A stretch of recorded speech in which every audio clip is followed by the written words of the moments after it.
Here we are once again. It's kind of early, but we've had our coffee and we're good and ready to go take a little trip onto the Island of Domination, which, as with many of the game titles and things I use, is a reference to a metal song. And if anyone figures it out, well, I'll give the players an extra advantage.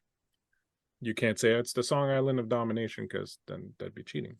Tell me who, the band, what band, and I will give the players an advantage. Hope everyone's doing fine. We are today playing Dragonbane by Free League Publishing. A little one shot that we're cooking up here. It is not Rush. Shiv, you are fired. I get an advantage when you say the wrong band. So now I'm going to write it down. I have an advantage. We are playing one shot of Dragonbane called the Island of Domination. It is the game itself is a snare that I cooked up, but I am using one of the encounters from the adventure book that comes with the box set. So there's this series of interlinked adventures in the box set. Tons of great stuff in there. You should definitely look into getting it, and hopefully this game today will give you a bit of a taste of the game and an interest in it. I think it's important to support people that are making really cool games out there. And so here we are with our Dragonbane. I would like to introduce you because no man is an island, even if it is an island of domination. And if you're going to have an island of domination, you need people to dominate. So I've assembled a vibrant, youthful, and a very handsome looking group of people here to help me tell this little tale. And they are here all about me. And I would like to give you a chance to introduce yourselves to these people. Tell us who you are, tell us who you're playing. And we will begin with the person who just absolutely made fun of my southern accent and is probably going to pay for it later in the game. Little Bones. Hey, what's up, Bones? Hi, that's me. I'm Bones. Hello. First of all, thanks for having me. Second of all, I'm playing Sydney. She's a mariner. She's a rowdy, rough girl. Probably a little spicier than I normally play. And she's just a cussing cowboy, and I'm really excited for that. Cool. Thank you so much for making the time and for getting up early to come and hang out with us and play here. We're very happy to finally get the Little Bones on this channel. It's going to be a good time. Thank you for being here with us. Next up, someone who is not a complete stranger to these waters, but always a welcome face to see arrive on the horizon. I have named Shiv. Hello, yes, I'm Shiv. I will be playing Makanda, the Mallard Knight. So yeah, great to be here. Anything to say about the Mallard Knight? He is basically bad-tempered, stubborn, and just a nuisance, I would say. So you will not be stretching your RP muscle today, is what you're saying? I will not be, no. It will be in my comfort zone. Yeah, well, once in a while you got to do that. You got to, yeah, I like to do that. So cool. Thank you so much, Shiv. We love having these little afternoons because it means that people like Shiv who live in a weird time zone across the water can join us, and we always appreciate that. So thank you, Shiv, for being out here playing with us. A recidivist, that's my new word that I learned on Thursday that I like to throw around now. A recidivist here at Guild Superior is the one and only Jumpin' Shelly. What's up, Shelly? What up? What up? I'm Shelly, and I am playing tonight Kursana the Bold, who is, as her title may dictate, bold, reckless, risky, ready to get into it. Hopefully, morning, though. It's not night. Not killing the rest of the party in the process. It's the morning. It's not tonight, though. Do you want to redo your intro? We'll fix it in post. We'll fix it in post. Yeah. What did I say? Nothing. All the best things, Shelly. You said all the best things. Oh. Thank you so much, Shelly. Once more, always a pleasure playing with you. Shelly plays with us in a bunch of other games here, and we super appreciate Shelly. And thank you for making time to come and play with us here today. And finally, the man who needs no introduction, but we'll get one anyways, because this is what we're doing here. Not only is he playing today, he is also pulling duty as the producer of this little shindig that we got. I have named the one and only Dr. Dave. What's up, Dave? Hello. Thanks for having me back to play more games, you guys. I'm really excited to play some more Dragonbane. Love this system. So, this is your channel. It's not like we could prevent you from. That's true. Who is the dominator now? Ah, damn it. Pineapple. Too late. Hey, yeah, I'm Dave. You guys all know me. I am playing this morning Baston Bloodjaw, who is a young wolfkin fighter who has come up through the ranks of his clan, has set out on grand adventures to prove himself. He is making money currently as a bounty hunter. And he, while he is comes off as a rough and gruff and kind of scary presence as a wolfkin, he is super chill, and he likes to relax, and he loves the finer things in life. So he likes that loot because he likes to spend it on the fruit, if you know what I mean. Mm. Gotta get the loot if you want the fruit. Hmm Is that a Minnesota thing? It is now. Nice. I Yep, like it. I mean, State we're established. state phrase. Yep, taking that to the state fair this year. I think it's a winner. Thank you so much, Dave, for not only playing but also producing. Super appreciate you, man, and looking forward to doing this with you. A couple more little shout outs and bits of housekeeping to do before we start. Of course, I am Bleakseason. You can find me at the Bleakseason everywhere else. Here running games. I am playing nothing tonight. I'm playing everything else, the world, the dark, evil world that is going to upset the players. We are using music from Tabletop Audio. They have tons of awesome sounds for your games, your streams, whatever you want. Most of it's free on their website. You can throw a couple of bucks at their Patreon and get even more stuff. Amazing resource, amazing work. New songs coming out every week. We love the Tabletop Audio. Dragonbane is a game created by Free League Publishing. We love the Free League here. The tagline of the game is mirth, a game of mirth and mayhem. And it's really, to me, that's what really kind of sells it and makes it fun, is that it is meant to be tongue-in-cheek and have a lot of dark humor in it, in addition to, you know, the mythical and adventure stuff. So absolutely love that. And sorry, just getting, all right, Dave's yelling at me. What else? Guild Superior. We are Guild Superior. We run games. We play with cool people. We have fun. If you like coffee memes, come and check us out. Join our Discord. See what we got brewing. Ha ha ha. And you know, maybe get in some games. Hang out with the people. You know, we're always looking for some new people to play some fun games. If you are interested in helping the players and getting involved in the game, you can purchase some advantages for them.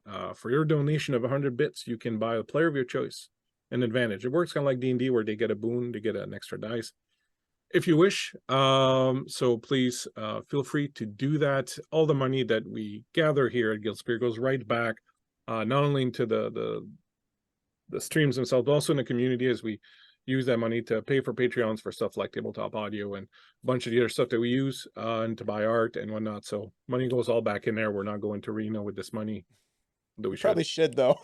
Yeah, but you know. Let it ride. And before we begin, one last thing, I'd like to kick it over to Dave. Can you tell us, Dave, a little bit about something that's coming up that is very near and dear to your heart? Yeah, so if folks aren't aware yet, we do have virtual Greyhawk Con that's coming up in October. I know Bones is involved with that. Hopefully the rest of you are considering it. It is an awesome weekend of gaming in the wonderful world of Greyhawk, D&D's most fantastic setting. There are a ton of games going on. There's going to be a bunch of streamed games, but there's also a lot of non-streamed games with some great dungeon masters. It's $5 to participate in the weekend-long event. And yeah, there's a lot of games. The game registration will start August 14th or 15th. I think it's mid-August. However, you can now register. Registration is open. I think I just dropped a link. Nope, I'm going to drop a link right now for Virtual Greyhawk Con. There it is. Go check it out, you guys. It's going to be really fun. I'll be running a game and looking for players. Awesome. Thank you very much. I definitely plan on being involved in some of those games too. So hopefully we'll see some of you around there. Lee, you made it in time. We are just starting. So please grab a seat and a steak, and we're going to dive into this here momentarily. All right. So the game that we have cooked up today is called the Island of Domination. The characters are currently all aboard a ship. Many, my friends, many are the dire warnings of catastrophes on the open seas, and especially on the vast dark waters known as the Endless Sea, an immense, endless, unknowable mass of water that houses more pirates and krakens per nautical mile than any other place in the world. It's hard life on the water, but still, you are hardy adventurers, each traveling the dangerous waves of the Endless Sea for your own purposes. But destiny cares little for the purpose of mortals. Soon after dawn, a few days still out from port, disaster strikes. Something somewhere deep in the cargo hold has gone wrong, and in moments the lower portions of the ship are flooded. Some of you have jobs to do, others simply panic or try not to. But it's happening. The ship is going down. Captain Silas Bilgewater, the last in the long line of proud mariners, does the noble thing and demands to be lashed to the wheel. If the ship is going down, you bet your landlubbing stern that he's going down with it. Then, something strange occurs. Out of the thick mists that have been surrounding you like the too moist embrace of a clingy lover for the past day and night comes a welcome sight. Land. You've only moments to wonder about how curious this land is. An island, it seems, covered in black sand, dotted with crooked black trees, and filled with black glass-like rocks, some as big as, well, no more time to ponder. With a mighty crash, the ancestral Bilgewater line of captains comes to an infamous end. Later, as you stir from whatever uncomfortable position you landed in on the beach, spitting out brackish water and fine black silt, you inhale the lung-searing fumes of the island and take in the twisted, formidable glass-like menhirs that surround you. A few others stir also, but for the most part, you are surrounded with the bodies of the dead and the remnants of a once beautiful ship. At least, you wager, things can only get better from here. Everyone, please roll me a d20. Oh, yeah. Oh, no.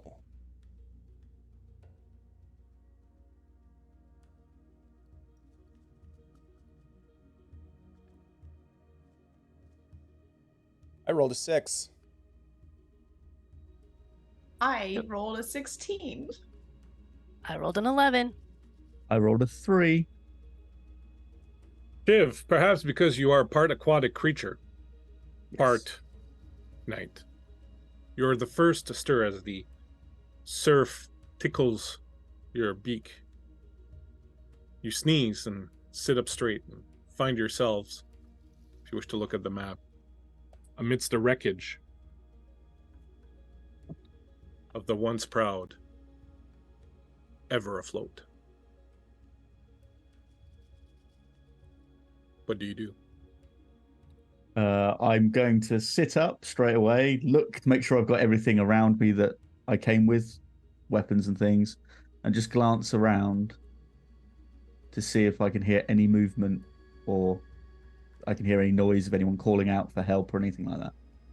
You hear the sound of the surf coming in and the creak of timbers as the boat that has crashed here creaks whenever the wave comes in and moves it this way and that. You hear moaning sounds, but it's not clear if it's from some of the other shipwreckers on the beach or if it's coming from deeper in the island. But at one point, you, straining your ear, hear a little bit of coughing and hear someone retching up some of that dank water that you were just swimming in. And you look over to see Shelley. What does Makander of Afbay see? Chrisanna? Chrisanna, yes. I am looking around for any opportunity to relieve anyone else of their valuable items now that they are distracted by death, accident, whatnot. You're looting the bodies. If you want to put it that way, yes. Makander, you see a short, stout halfling looting bodies. He basically lifts up his axe and he's like, "Stop right there." They don't need this stuff anymore. Do you not have respect for the dead? They're gone. I mean, if they were alive, I would help them, but And as you say that, the body that you had been busy pilfering stirs, moves, looks up at you. Dave, you wake up seeing this strange little halfling bent over you, apparently going through your pockets. Oh, oh, oh. Hello, friend. Hello. Hi. Where? Why do you have your hands in my pockets? And where the fuck are we? See, you didn't even check if these fuckers were dead. You just looted. He looked dead. This fucker's name is Beston. Uh-huh. Why is Well- he French? I don't know. So we've got a I'm French- workshopping it. I'm workshopping it. French wolf. Okay, let's do it. Look, typically when someone sticks their hands in my pocket, I chop the hands off, but we'll let it slide this time. Short one. Okay, well, sorry about that. I'm Chrisana, but you can call me Hands. Yes, for now. That's my nickname. It really is. It really is my nickname. And I'm backing away because he's big. Beston's gonna I'll sort of stand. push himself up as best he can. And you can see he's got like a head wound. What happened? What happened? What do you think fucking happened? I think we crashed. Yes. That's what Very happened. Angry Very about? astute. We're alive. We should be happy about being alive. Isn't that right, Duckman? It's Makander of Half Bay, and no, I'm not happy. We're on. I don't know where we are. I don't know who you are. And he's waved dismissively at them All both. right.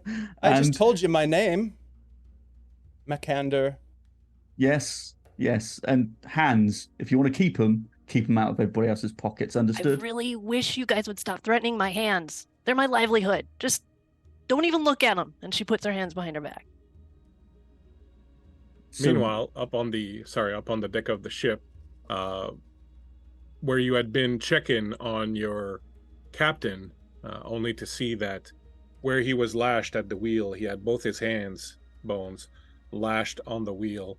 You find the hands and most of the forearms, but the rest of the body has been torn apart and taken away by the sea.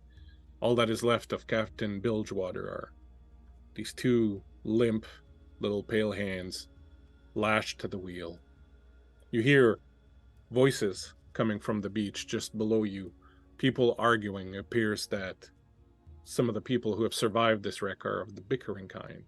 What would you like to do? I'm going to walk to whatever is remaining of the railing of the ship, and what the rest of the crew would see is a staunch woman, somewhat stoic and with a permanent grimace on her face. And she sort of just glares down at you all.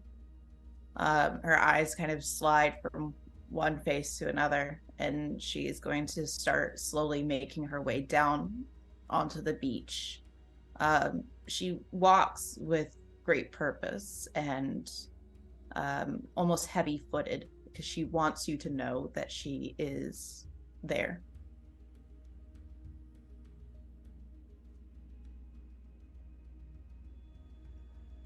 Let's go around here briefly, if you will, and have everyone give a brief description of their characters and what the others see in this particular moment. There's some sort of standoff going on the beach, and now one of the mariners up on the railing of the boat. Let us start with Makander.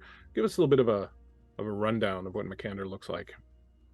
He is a short duck man in full plate armor, chainmail hood, axe on his shoulder, shield at his arm. Very much sort of the usual sort of browns and green colorings of a mallard, and he's just staring and looking at everybody like suspiciously. Persona. Chrisana is a halfling. She's got kind of dirty leathers on, a worn cape with some patches, very youthful, large observant eyes, and some weapons around her belt. One thing you'll notice about her is, beyond all that, is that her hands are always moving. They're clenching, they're just doing they're always in action. And standing near her is the Wolfkin. Baston is a wolf, bipedal and humanoid in physical nature. He currently is dressed in a leather vest. The undershirt that he has on beneath it is torn and tattered and stained. Not his usual garment condition, I would say. He likes to be, in fine clothes and that kind of thing. He's got kelp and mixed, and then there's blood sort of matted in his hair. He's got a head wound that he's kind of holding with his paw, and he seems to be looking around frantically, trying to find something. And looking down at them from the top of the railing is Sydney. Yeah. She probably would have been a good-looking woman, had it been if she ever smiled or cracked any sort of neutral face. She is sort of leggy. She's tall. She's lithe, very sinewy. You can tell that she has had many years out on the ocean. Her skin is dry from constant salt water. She is sun-kissed, and certain parts of her body, usually the high points of her face, her shoulders, are all kind of permanently sunburned. And you can see that by the deep reddening color on those parts. She's dressed very much so for the sea, whether it be with leather boots or any sort of light armor, and along with very billowing garb. But she is adorned in rings and earrings, and her hair is pulled back. She has dark, long hair, and she is very much just grizzled for a young adult or an adult woman. Grizzled, I like that. Here you all are, staring at each other, the sound of the wind whistling through the various rocks and menhirs that are standing all around you, the silt on the beach moving, being carried, these little fine grains of black glass-like sand being carried, skittering around, making this little rustling noise, the sound of the surf coming in with this brackish weird water, and all about you, this mist that seems to be obscuring the sea from the beach where you are, and behind you the island rises into black peaks with dark smoke and more mist sort of hanging around it. What do you do? Sailor, do you know this place? Where have we landed? Are there charts of this place? Has anyone seen my things? I bet What- she's probably got them. And I'll Don't- point to the don't halfling. Look at me. No. I didn't take any of your things. But more importantly, where are we? Would Sydney have any idea of where they are? Any maps or anything that she would have? As in her far knowledge? as Sydney knows, there are no islands at all in this area. You should not have seen land for at least another half day of sailing. You have zero clue where you are. You've never heard of an island in this area, and especially not one that looks like this. After taking sort of a moment to look over the three of you and then to look up to the island, Sydney will look to Baston and say, yeah, I've never seen a place like this. Not on any map, not on any shoreline. This feels incorrect. Incorrect indeed. Perhaps we're dead? Unlikely. I feel mostly dead right now. There's a piece of wood that's sticking out of your leg. Oh, shit. That's probably why. Could get infected. I believe it is already. Look at the green right there. Well, Well, if you want to get off this island, we can't have any stragglers. You want me to just If pull you- it out? I mean, I can cut it off if you want. whoa. Let's start with the pulling it out bit. All right. You want to count to 3? I'll put my hand on it. Yes, All right. okay. 1, 1, 2. two. I pull it out before that. Oh, ouch! That's better, right? definitely infected. Yeah, there's a couple pieces of barnacle hanging off your wound now. Oh, that's bad. I could but find my things. It should be a crate with my name on it. I'm Baston Bloodjaw, by the way. It's a pleasure to make your acquaintance.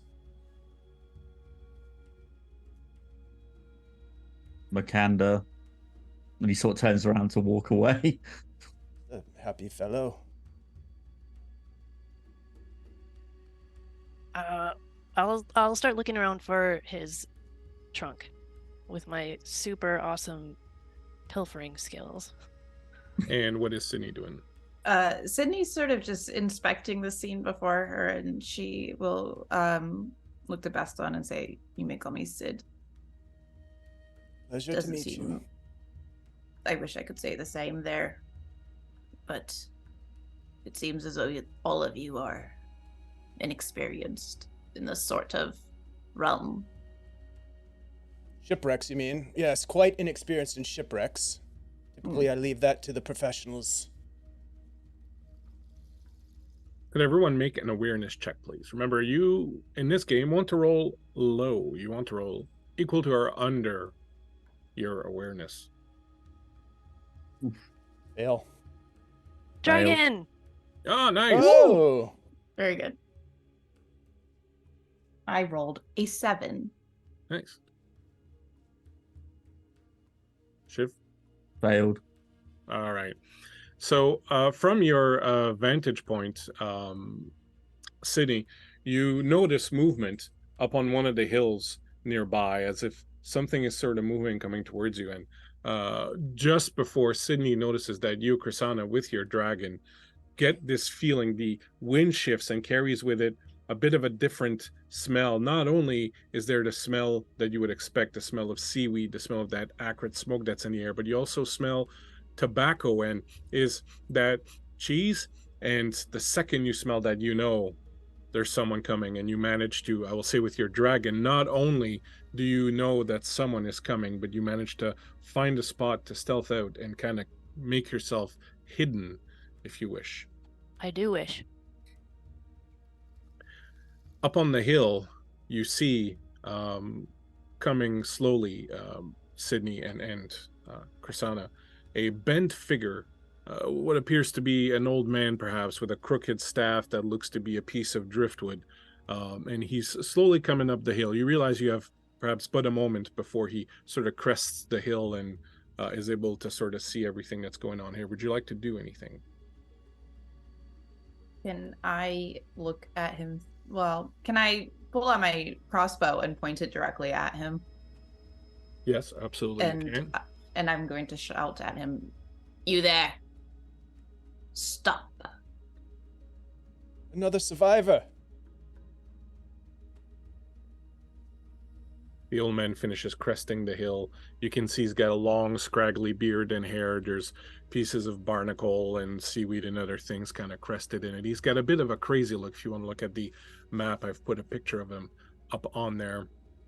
As he climbs up to the top and sort of looks down at you, you can see his clothing is all old and kind of rotted and almost falling apart in several places. And he looks down and he goes, "Bit of an accident, did you?"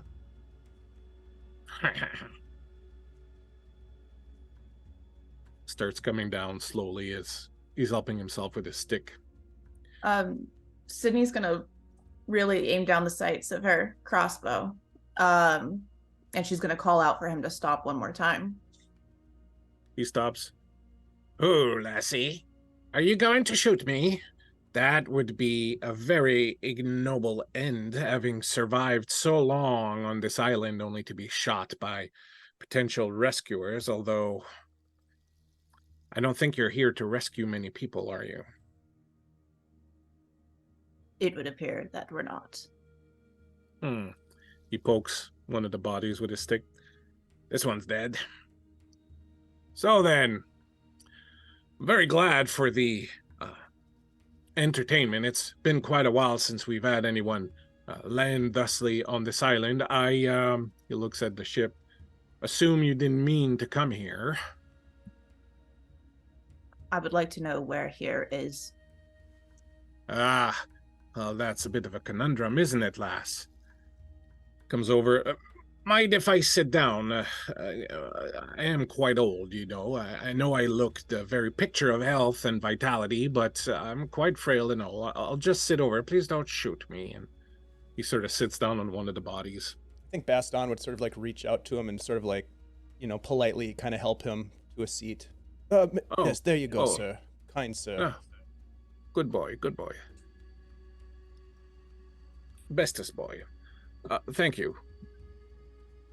My name is Eremite. Who might I be addressing? He looks up at you, Baston. I am Baston Bloodjaw, the infected fighter from the north.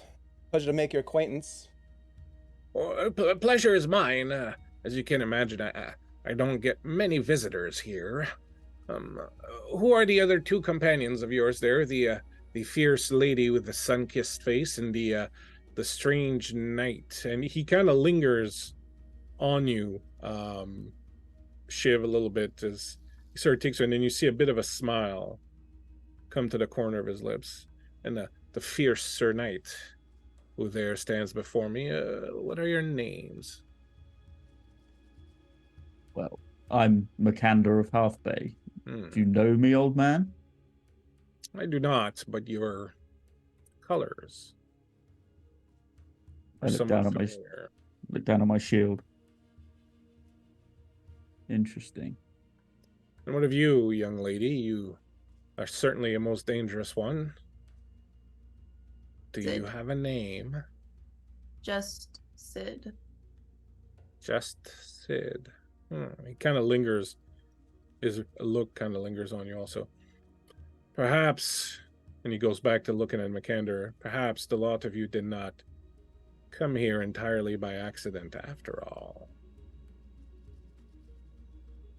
Interesting. You mean that the captain of the ship intended for us to shipwreck on this strange island that no one has ever heard of or knows about? Oh, no. No one comes here if they want to come here. You can only come to this island by accident. It is protected, you see, by ancient magics, dragon magic. Prevents people from coming here. You can only find this place by accident. You see Makander looking a little bit concerned, and he looks down and he starts muttering into himself. The Dominator ill will imposed upon the brow of dragons, yet below entombed he shall repose, till by 5 stars waken. No. No, it can't. No. Well. It seems you have heard of this island after all. Perhaps your companions might be interested in knowing what you know of this place, Sir Knight. That's to waddle closer to the old man. Chrisanna will come out from the shadows, probably like some little bauble in her hand, and wander towards the group as well. What? You have a feel like I'm child missing with you? Not a child. Well, I'm pretty young, but what's going on? What am I missing? Well, it appears this man is accusing one of us of something. What is it that you said, Sir Knight? This riddle or rhyme or poem? And he just sort of pauses for a moment. It's just like, It's something I heard a very long time ago. It's bear it no matter. It's fine. It's just something I heard. Sid will kind of swing around and point the crossbow at you, Ben, and say, "Speak, duck, of what you know." Careful now. He sort of raises his shield up. Now, everyone. Our friend Eremite has requested, and I would like to insist, Sir Knight, that you inform us of what knowledge you might have of this place to help us better understand our predicament. I know nothing of this place. I am a knight of Eladane. I have honor, I have respect, and you three will treat me with such. Right now, all right. Well, listen, Duck. I mean, to be fair, My name's Makander. God damn it. I have a name. Sir Makander. Thief. Dog. Whoa, whoa, whoa, whoa, whoa. as long as we're hurling names, I would like to add that I did see you coming out of the hold and acting a little shifty. Duck. What have you got to say for yourself? Here we go. I was just merely down there making sure the supplies were all in order. Oh, this is getting good. Aramite's in there. He's got a little leather pouch, and he's pulling snails out of it, and he's just eating him, looking at you guys. Well, wait a minute now, Sir Makander. You say that you were in the hold of the ship Correct. prior to the inopportune accident. Is that what you're saying then? Well, I mean, I don't remember what happened. I was just down there checking the supplies 1 minute, and there was a big crash, and we were underwater the next. Well, I was underwater. Now Thank I'm God starting for my to duck feet. remember. Yes, your knack for swimming, I'm sure, helped quite amazingly. I remember now. I too had visited the cargo hold of the ship, for I had a precious cargo. Yes, he starts to look around, kind of a little bit more frantically. Yes, a prisoner of sorts. There was some sort of chopping sound I remember hearing, and water beginning to flow. There was a saboteur aboard. Saboteur, you say? I look to Sydney. As long as we're hurling accusations, I did see Sid come out of the hold as well. You guys are kind of shifty. Wait, 3 of us were in the hold and we never saw one another? Quite ironic So- that you accused me there, Prasanna. I saw you walking into the hold. We all have excuses, don't we?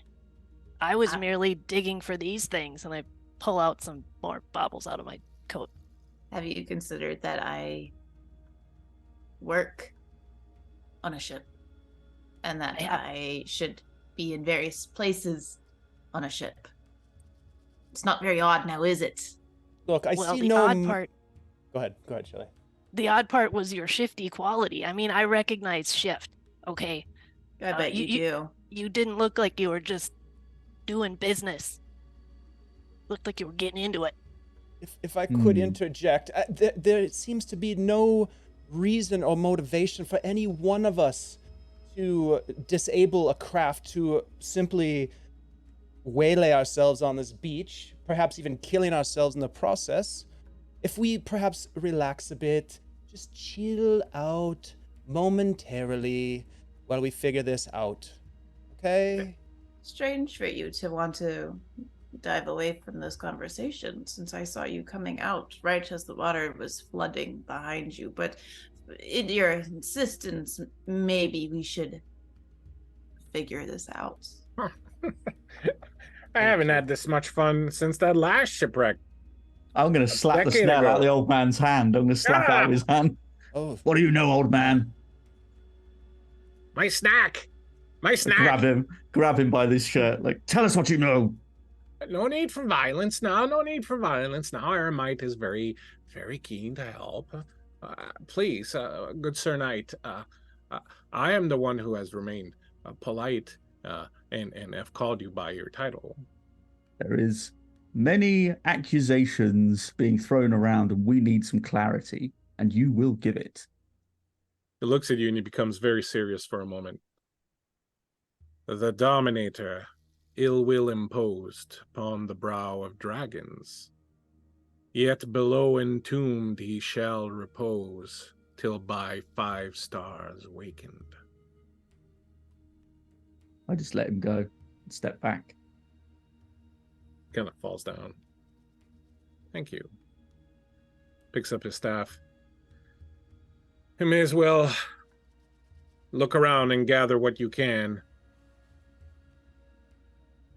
I'll tell you of this place as we move. Hurry now. Night will fall soon. You don't want to be out here in nighttime. Scour about, scavenge what you can, and then follow me as I tell you about the Island of Domination. There's a crack of thunder off in the distance as he says the last word. A He's light done this drizzle of before. rain starts to fall down. The rain is odd as it hits your skin. It kind of burns a little bit. You figure you don't want to stay out in it too long. Parasol would be nice about now. Hans, could you see if you could scavenge up some rain gear? What? Do I look like a servant to you? By the way, my money's on the dock. And I go and look for some parasols. So, how about everyone gives me, you can give me a spot hidden or awareness, I will say, or I'd even say like hunting and fishing. So whichever one you want. Spot hidden, awareness, or hunting and fishing if you have it. Ooh, yes. It's a 2 for Awareness. me. 6 under I 12. rolled. Yep. I got another 7 under 12. 2 under 5. Fail. Head wound. Bludgeon. Confused. Infected. Yep. Disorientated. Okay. So very quickly here, each of you give me. So I want a d6 roll. So roll a d6 and keep that number on hand, and then give me a second d6 roll. I got a. You want the numbers now? Yeah. Let me just write your names here so I can. Shiv and Dave. Okay. Yeah. Go for it. All right. The first one was a 5, Mm-hmm. and the second one was a 4. Okay. Mine was a 4, and the second one was a 1. Okay. My first was a 4, my second was a 3. Okay. I had a 1 and then a 2. My green Dragonbane dice. Like to roll Dave's low. just Baston's just walking in circles. He's doing Eh. his best. There He's is eating sand.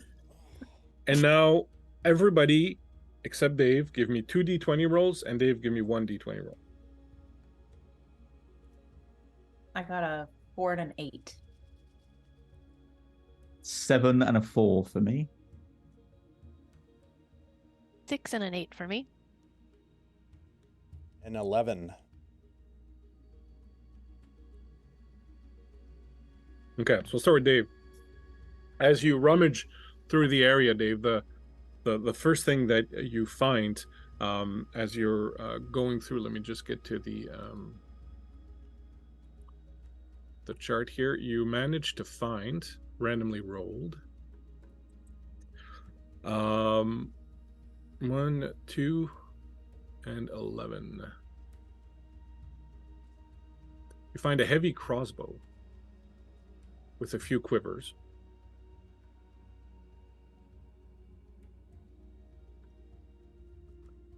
You find a beautiful, long, ornate halberd type of weapon. It is in a long case, and it seems to have been wrapped and was perhaps in shipment to somewhere else. It's destined for the city of Outlook, and when you open it up, you find it, and it's one of those that you can sort of unscrew into 2 parts so that it's kind of shorter and can sort of hide. And when you screw it together, you see that it's a very beautiful weapon of high craftsmanship. The other thing that you find is a broken jar. You find just the lid of it with a sealed, waxed cork in it, and you recognize the top of that jar. Shit. Okay. Chill, Baston. It's okay. Shelly, you had a 5, and then you rolled a 4.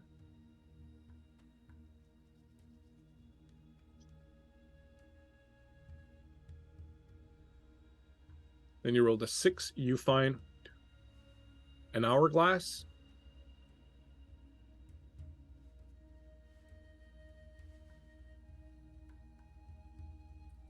and you find a bag of marbles.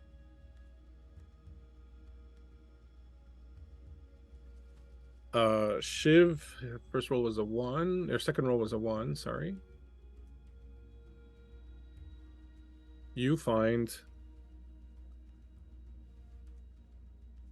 a wet but still very usable fur blanket.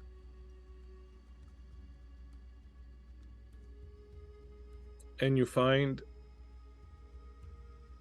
3 field rations.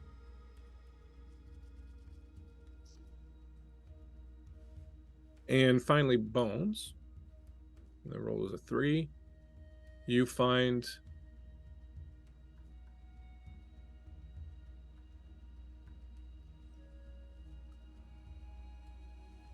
a bag of chalk.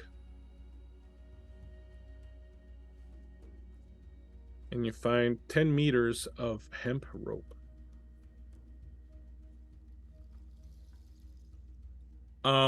Whilst you're searching, you also come across, each of you, something else that draws your attention. Dave, I was talking about this weapon, and I will copy paste this onto your sheets here in a minute so you have them. But Dave, this halberd that you found is called Long in the Tooth. I will copy it over on your sheet here in a minute, with all the stats and all that. As you're searching, Bones, you come across a weapon that you recognize. It is a sword that you recognize as Captain Silas Bilgewater's spare cutlass. Beautiful weapon. You don't know why he wasn't using it. Looks like it was great. The other one he kept using was this old rusted thing, so you don't know. And Shelley, as you're rooting through the debris of the place, you will find a beautiful little dagger. This dagger is called the Final Argument. Oh, yes. And Makander, in the debris, the one thing that will catch your eye, and sort of stand out to you, is a beautiful shield that doesn't have any markings on it that you recognize. It is called the Determined Bulwark. I will copy the details of each of these weapons in a moment on your sheets for you. But for now, as you get ready to move, you crest up the hill and now get a good look at the island. You can take a look at the map on Owlbear if you want. You can see that this island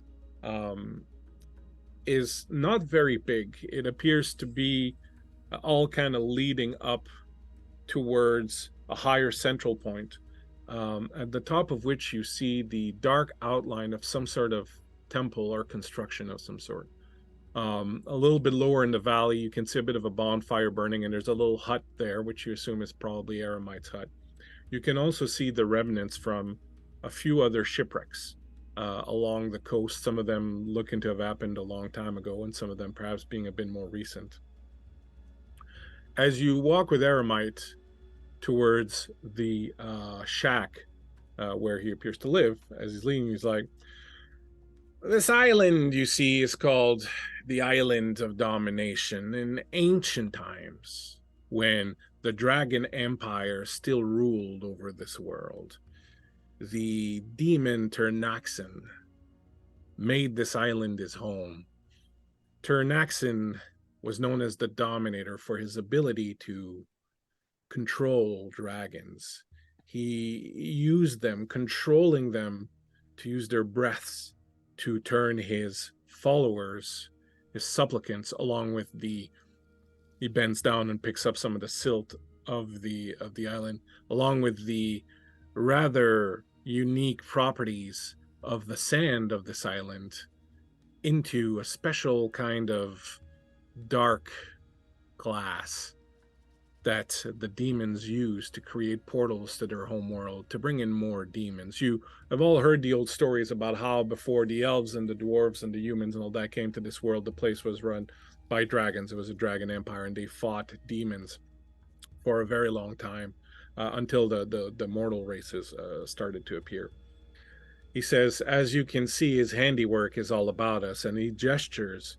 And for the first time, you realize that some of these stalagmites that appear to be made of this dark sort of rocky glass, when you look at them closely, you can see the twisted faces of beings apparently kind of melded right into these stones. You'll see like a face up against it, and then maybe just a hand kind of pressing on it.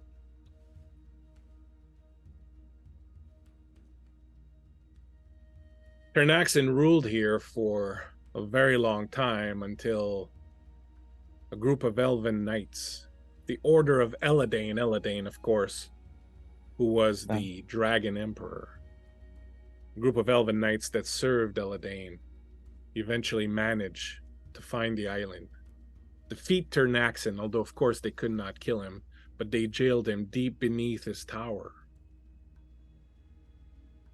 And then through their use of dragon magic made this place invisible, impossible to find, so that Ternaxin's followers could not come here and liberate him.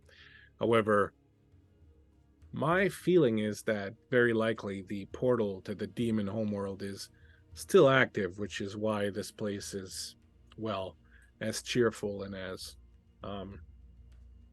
beautiful as it appears here. I certainly, if I was you, would not head up to the cathedral up there. You would not want to run afoul of any lingering spirits that might be there. Is that a duck joke? I was just gonna say, when he says run afoul, she's gonna look over at Shisha. I don't make jokes. Hmm. Spent 30 years on an island like this, you start to lose your sense of humor.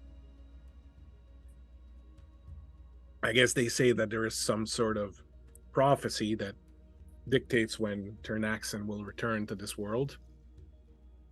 He was quite a fright with his dark sword Gorgoroth. He tore quite a swath through the dragons, but, well, he's resting where he belongs. And you're warning us against traveling to the cathedral. Is that right? I don't know why you would go to such a place. I mean, sure, there's bound to be countless treasures up there, but I would not want to be traipsing around there. Some years ago, a ship crash landed here, and some of the people that were on it made their way up there, and, well, as far as I can tell, they've been taken over by the powers of the place. They've become worshippers of the demons and of their portal, and, well, you wouldn't want to run afoul of those supplicants, now would you? You certainly are a very brave warrior, no doubt, but, well, certainly the lure of treasure would not be enough to make you take leave of your senses and travel up to the Cathedral of Purple Flames. Yet you insinuate that perhaps our arrival on this island was not an accident. Sir Knight looks at Makander. Are you aware of this, the Order of Elodane? Are these known to you? Tap the shield. That's what I'm all about. Wait, you're an elf? No, you fool. I'm well, part well. of the Order. I'm a member. I'm a knight of the Order. I look at the other two. Can someone check to see if there's a concussion? Because he's talking nonsense. I see a talking knight mallard. I've hit my head quite hard. You're rhyming now? Am I? Where's your accent gone? All over the place. Bruv, relax. Take a breath here. Whoa, wait. No. Yes, I'm a knight of Eladane. I know of the stories. But you're not an elf. You do know that I'm just so that Shiv knows that. Yeah. In time the Order expanded to accept more. Yeah. You're a very good eye, thief. Well done. Yes, I'm not an elf. But my order expanded. They encumbered new members, and I happen to be one. Sir Very nice Makanda, of them. given what you know of this place, are we here for a reason? This is just a myth to me. This was something that was said generations ago that it was a place that was not obtainable. It was hidden. So there was no way we could have ever landed here. This is pure chance. That's the only way I can explain it. It's just chance. Pure luck. Was it chance or was it fate? Or was it sabotage? Are you? No, please, Sid. Accuse me some more. What else are you gonna? Well, okay, you keep talking to me like that, I might put a crossbow bolt in your head. Sid will sort of look at the Kristanna and say, I think that as a group of individuals who are now stranded on this here island together, perhaps we let go of the saboteur situation and perhaps work together. I get what you're saying. I do. And I agree with you. However, it is always good to keep in mind the shifty ones in the group, the ones that are capable of doing such a thing. But I'm with you. Yes. I'm getting a lot of mixed signals here. People who are shipwrecked often feel a little mixed up between their concern for their own well-being and then the well-being of others. It's quite normal. I've seen it myself several times over here. There is a thing perhaps that might. Well, no, you don't want to hear about that. Never mind. Yeah, we do. We do want to, in fact, hear about it. Please tell us. Well, there's a possibility, and mind you, I'm no wizard, but there is a possibility that I've been thinking about and working on. Fortunately, I've not had the means to put it into action yet. If there is indeed a portal to the demon homeworld, it is possible that it could be recalibrated and used to take us somewhere else. I believe it would be possible to do this. However, I myself lack the ability to find the portal myself. The cathedral is quite dangerous, you see, but perhaps with an escort, but you wouldn't be interested in that, would you? I'm not entirely sure we have much of a choice. You had me a treasure. Well, I don't want to oversell it, but rumors are there is substantial treasure in the cathedral, of course. Not that you would be mercenary about all this. You were merely concerned with the survival of yourself and your companions, of course. Would there be demons to kill? I doubt there are any demons left, but certainly you might find some of these corrupted supplicants to, bring righteous justice to. Then they must be put down. I'm all in. Well then, this is quite a fortuitous turn of events. Allow me to stop for a moment in my shack to pick up a few things. If we are indeed going to be possibly leaving this island, or some belongings I need. And he goes over and there's like a little string between two sticks over the fire, and you can see that there's a couple of fish smoking and a pair of underwear that's kind of really old and ratty that's drying. And so he goes over and he takes the underwear and kind of slips them on under his robes. Toasty. Oh, that's good. Has he not worn underwear before? That's horrible. That's fantastic. That's So you horrible. every conversation we've had, you freeballed the whole time. Well, yes, I'm usually alone on this island. It's not something I think about. You're lucky I was wearing my shift. Makanda just looks disgusted, visibly disgusted and angry at the same time, and offended. He I picks up think the Sid's amused by this. he picks up the two fish. He just sort of puts them in the pocket. Just loose in his pocket. Just Well, then he goes over and he picks up my pretties, and he picks up a collection of seashells, puts them in another pocket. Sid's gonna sort of like motion to the rest of the group to sort of huddle in together away from him. I think it's worth noting. I think he might be insane. Oh, quite. Who knows how long he's been on this island, and I don't know if we can really trust him all that much. Well, we don't really trust each other. Well, I dare say I'm willing to trust a lot of you, unless you should prove me foolish. I don't trust any of you very much. However, I trust you more than I trust him. While you're saying this, he's back there going, "Yes, my love. I'm sorry, I must away. Perhaps if this plan does not work, I shall return to you, but for now we must part, and perhaps if our stars are not crossed, we shall meet again one day." And you see that he's holding this weird sort of root-like vegetable that he's kind of put a little coat on, and it's got like little straw arms, and it's got like a little head that doesn't really have a face anymore, that maybe used to be kind of a rock, and he just sort of gives it a little kiss and puts it back in the shack. I think I agree. I think we should at least work together. Yeah. Okay. Sid will sort of back out of the huddle. In the spirit of transparency, my new companions, I should mention this, and he holds up the jar.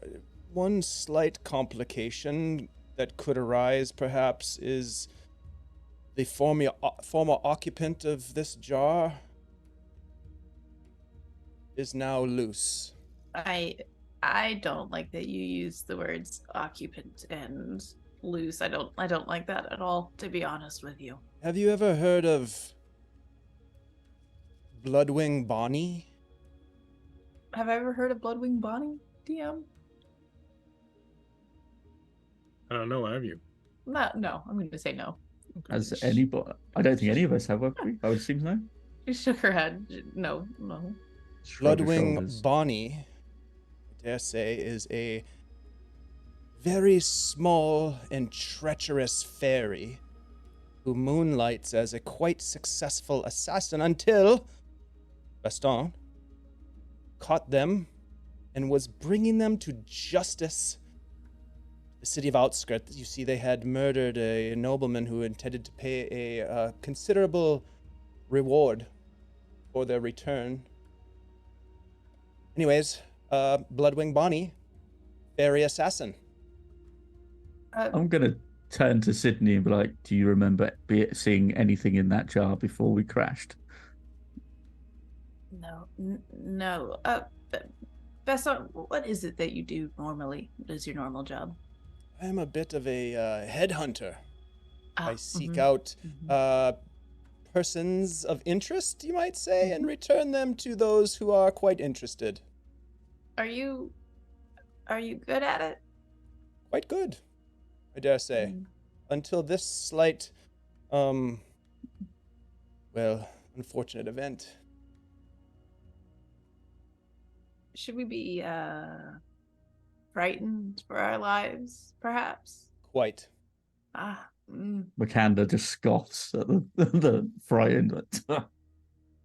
As all this is going on, we see a little flashback as Krisana is looking at you and listening to this whole story. We see a brief flashback of Krisana in the hold of the ship, rooting through several bags and crates and grabbing baubles and looking for various things, and opening a little crate marked extremely dangerous. Under no circumstance should you open this crate ever, and you open it. And inside, packed in a nest of straw, is this little jar. And in this jar, which is sealed with a wax cork, a cork sealed in wax, you see this very beautiful, very pitiful little sprite, about maybe yay tall, with beautiful ruby red wings, in this jar, looking at you with big eyes and just banging on the side of the jar, looking frightened. What does Chrisana do? Open it. You uncork, but you can't. There appears to be some sort of magical seal that is holding this cork in place. No matter how hard you try, even with tools, you can't. You hear noise, you hear someone is coming down in the hole, but you can't open this, and this little fairy is just like, I can't help you. I don't know how to open this. you hear footsteps coming. What do you do? I quick jam it back in the box, making a note to wear it is later. As you jam it in and start closing, you see the fairy look at you.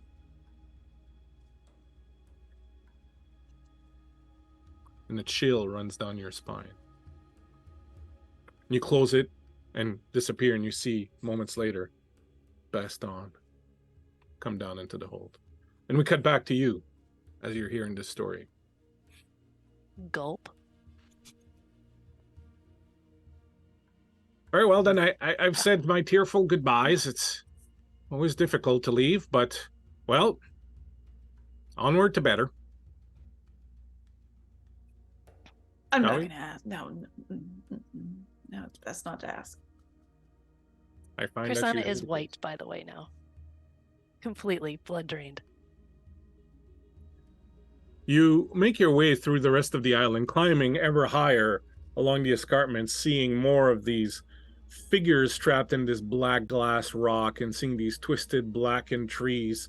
Here and there you spy what appear to be the bones, perhaps, of dragons of old. You'll see skulls and bits of bones from the talons and the wing parts and so on and so forth. And they're scattered sort of all over. You will see here and there various pieces of old demon armor and weapons kind of half buried and already starting to sort of disintegrate in the weather. I did link in the Zoom chat the weapons that you found earlier, so you can scroll in there and find that. Eventually, as you approach the temple, you see this sort of L-shaped structure that looks like it is made of this dark glass type rock material. It is surrounded by a high wall, and as you approach it, you can see that these dark thorny vines seem to have erupted all around it from the ground, and have started kind of overtaking the walls of the area. You can see that these vines are sort of spread out throughout the entire thing. As you walk up the last few steps, and you can see on the map here what this looks like, you stand before a giant gate surrounded by two statues of dragons. These statues of dragons show them half embedded into stone as if they are a prisoner, and the looks on their faces are of complete anguish. These giant, massive, dark, forbidding doors now stand in front of you, and as you approach, you can see that they are slightly ajar, the space perhaps big enough to let a normal-sized person through.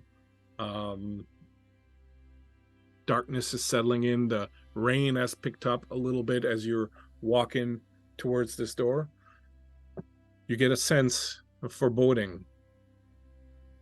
You, Sydney, feel a particular chill running down your spine. The old man keeps looking at you and then keeps looking at McAnder. Always with a little grin in the corner of his mouth. Well, here we are. I can't believe I let you talk me into this. Thank God I got fresh underwear on. God for that. Well, I'm not going in there first. Chrisana will step up. Ah, aren't you bold? Looks like that's up to me.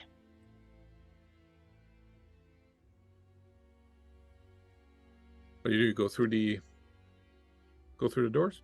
Baston will follow. Yep. Yep. I'll follow too. Before Good you boy. stands a large and impressive but severely dilapidated stone temple. Its towers and spires have collapsed, and much of the building is covered with abundant vegetation dominated by huge briars with formidable thorns. The stone gate stands slightly ajar. The remain of murals with a pattern of violet flames can be seen on the walls beside the gate. Bleak, I would like to activate one of my heroic abilities, Go for it. my monster hunter ability. What does that look like when you activate that? Tell us what Baston does. He closes his eyes, and you can see the end of his nose kind of like crinkling, and as he's inhaling deeply of the air surrounding this place, and his ears are sort of like moving in different directions as he's listening intently. And he reaches up, and inside of his armor, there's a little trinket he wears around on a chain around his neck, and he just kind of rubs it with one hand as he's expanding his senses to see if he can indeed detect any danger nearby. You reach out with your finely honed hunter sense. As you do this, you pick up a scent that you remember from earlier. It is somewhat moot now, but you remember the scent of Chrisana from the hold. But that is moot now, as she has admitted that she was in the hold. You reach out with your senses. You do feel that throughout this temple, there is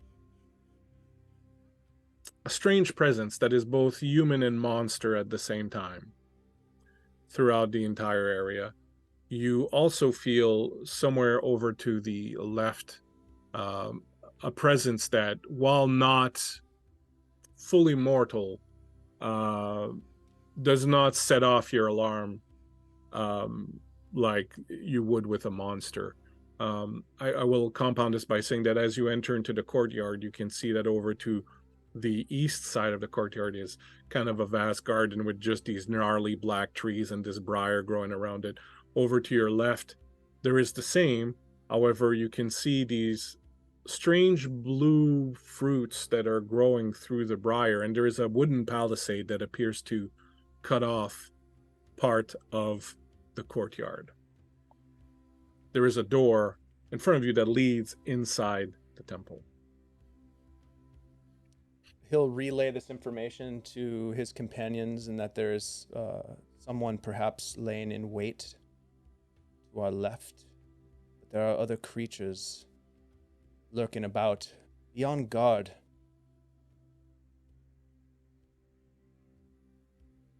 Tell me where you would like to go.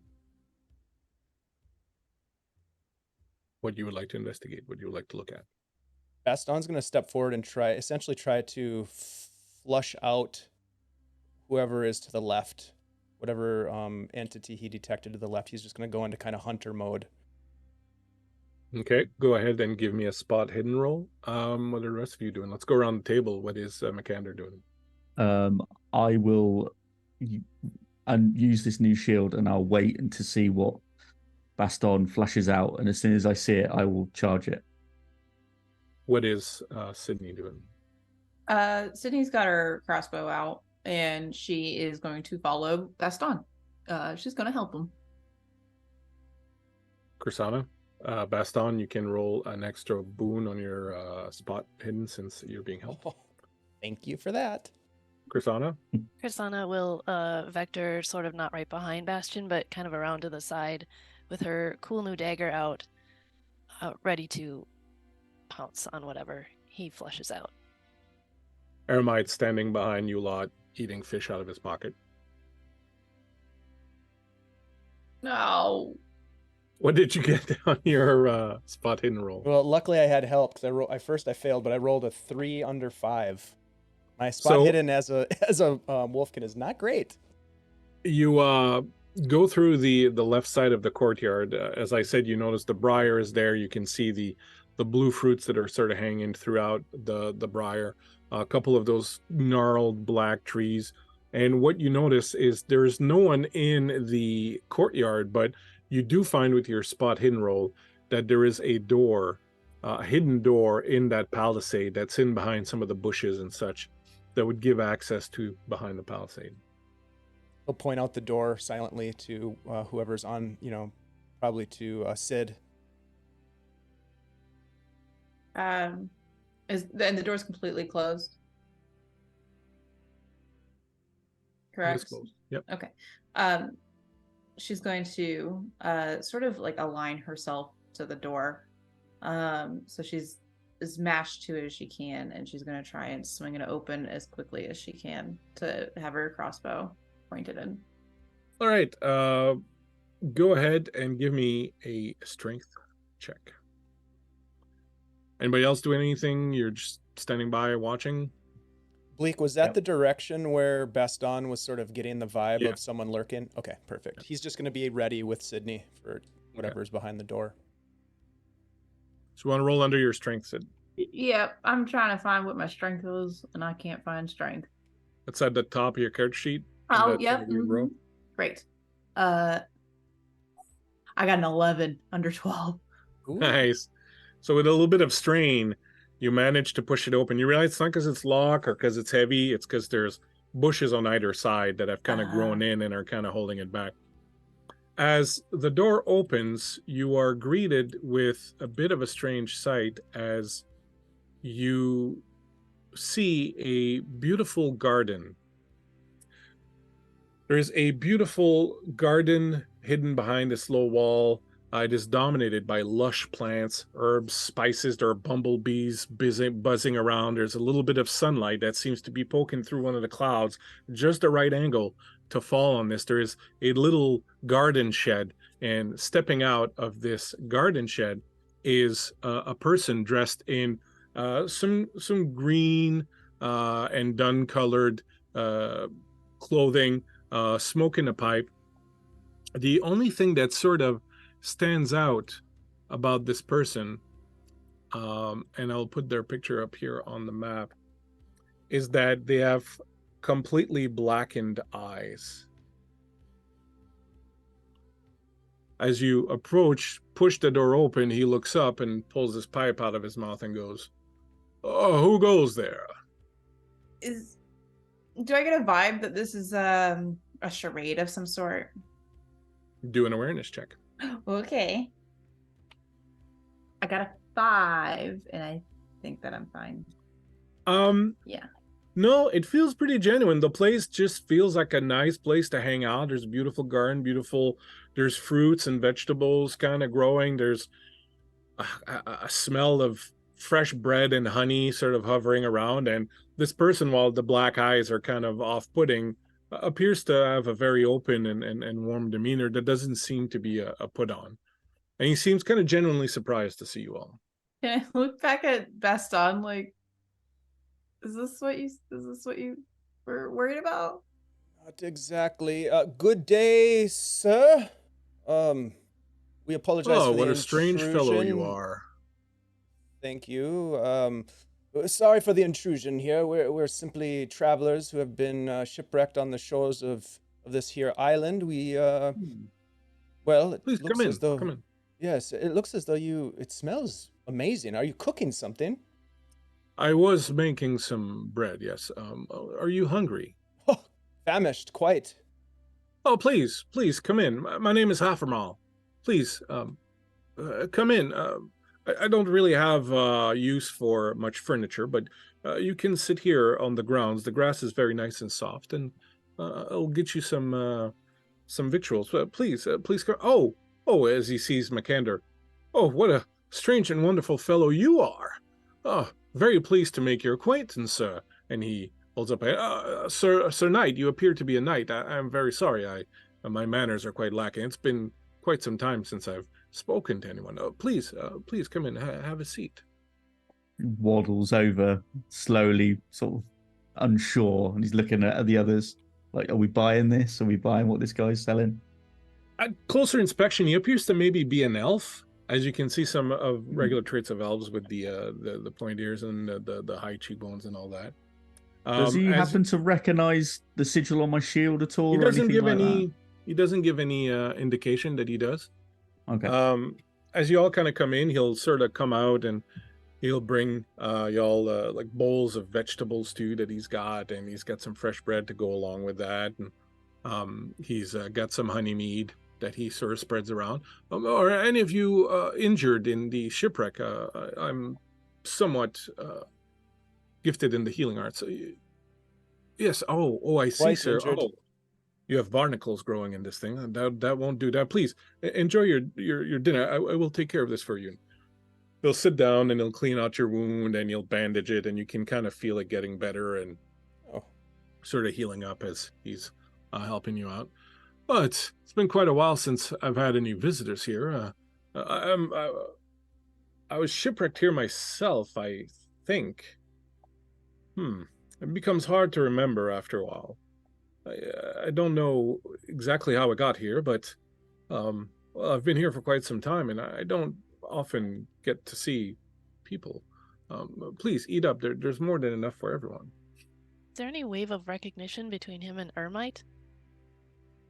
No, in fact, Ermite is still out in the courtyard. I'll look out at Ermite.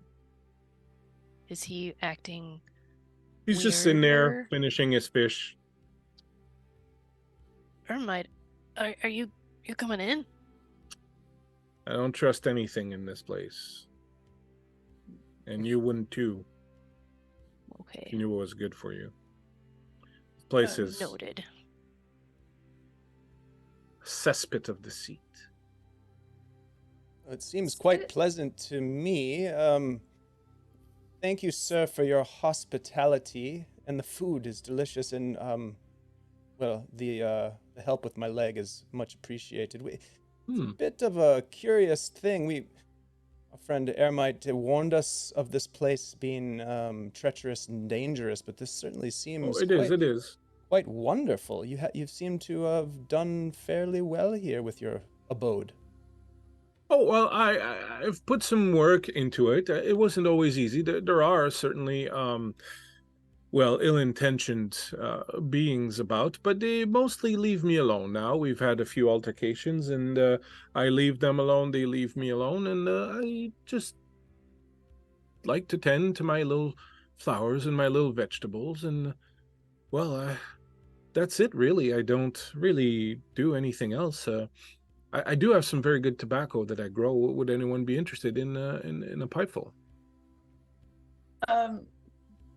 Sid is just pointedly not eating the vegetable stew. She really hates to trust a man who has a vegetable for a wife.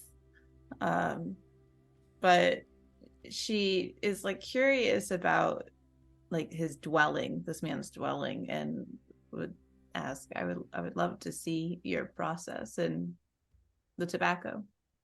Oh, yes, absolutely. Are you an horticulturist yourself?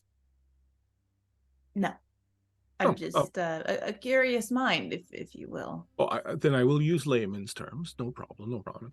He'll take you around and he'll show you. He's got like a couple of beehives, and he's got like a little still where he's producing some spirits, and he's got a nice little vegetable garden, and he's got all sorts of plants growing. You'll say the blueberries on the other side of the palisade are very flavorful and very healthy, but the briar is very dangerous. You don't want to get too close to it. It can be a little lethal and aggressive, if you know what I mean. You'll want to stay clear of that.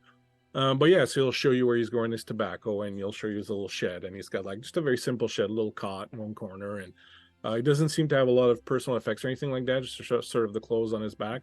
He's got a couple of pipes. All in all, as you go through this, you feel kind of, it's very comfortable, very nice. You feel a little bit lighter in your heart. And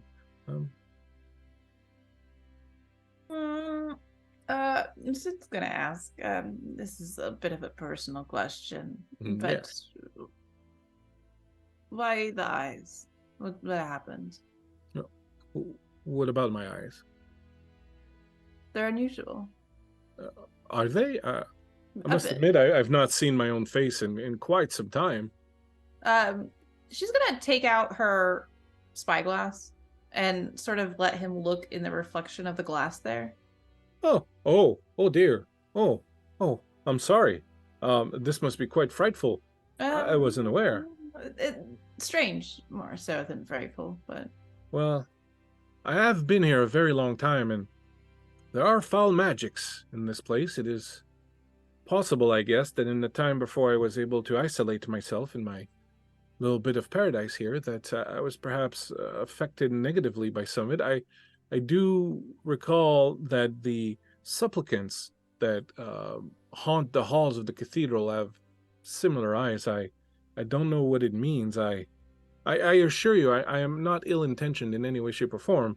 This is very upsetting. Um, I do hope you forgive me. I'm sure this is just a byproduct of having been here too long, and well, I'm sure that since I've been able to build my little garden, I've even managed to keep the briar out. So, uh, I think it. Oh dear, I'm very sorry if it upset you. she'll sort of shake her head at him and shrug and say it is of no consequence to me.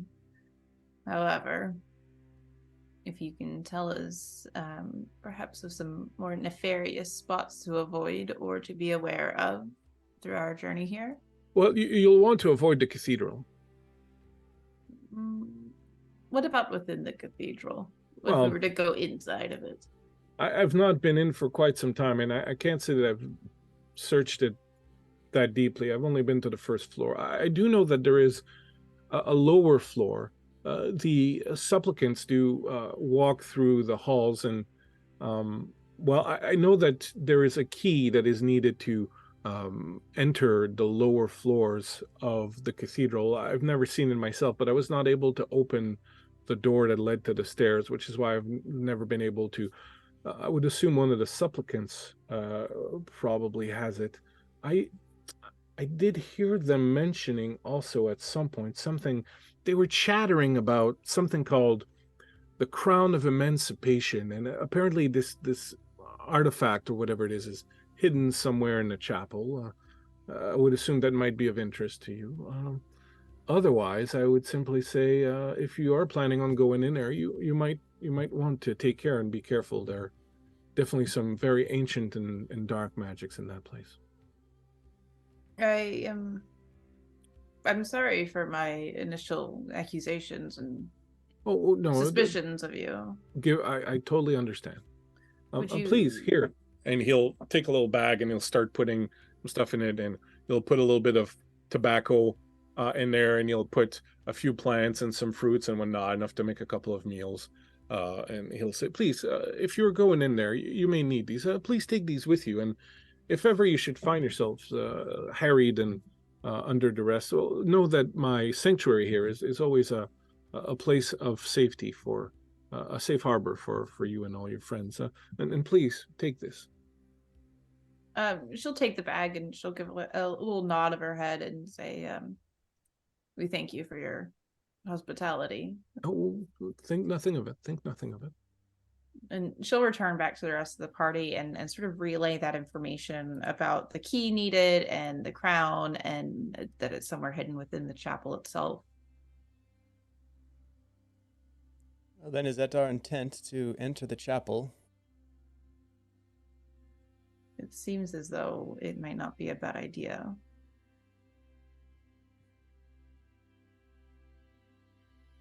Enter the chapel, destroy the crown. Pretty simple. The crown. Sounds quite heroic. Let's do it.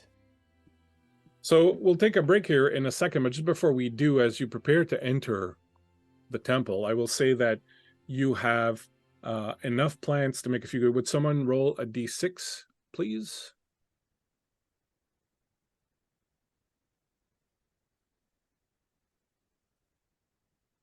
I rolled a 2. All right, so you have 6 rations of the plants and fruit. Eating one of those during a stretch will restore 2d6 plus 4 hit points. the pipeweed, would someone roll me a d6 again? 5. 5, you have 7 rations of it. If you take a moment to smoke a pipe, it will heal a condition. Nice. And so, as you prepare to enter into this dark temple, we will here take a short break in order to refresh ourselves. We will be right back. Thanks so much, anyone hanging out with us. We appreciate it. We'll be back in a very short amount of time, and hopefully for y'all here, we'll be right back. Thank you so much.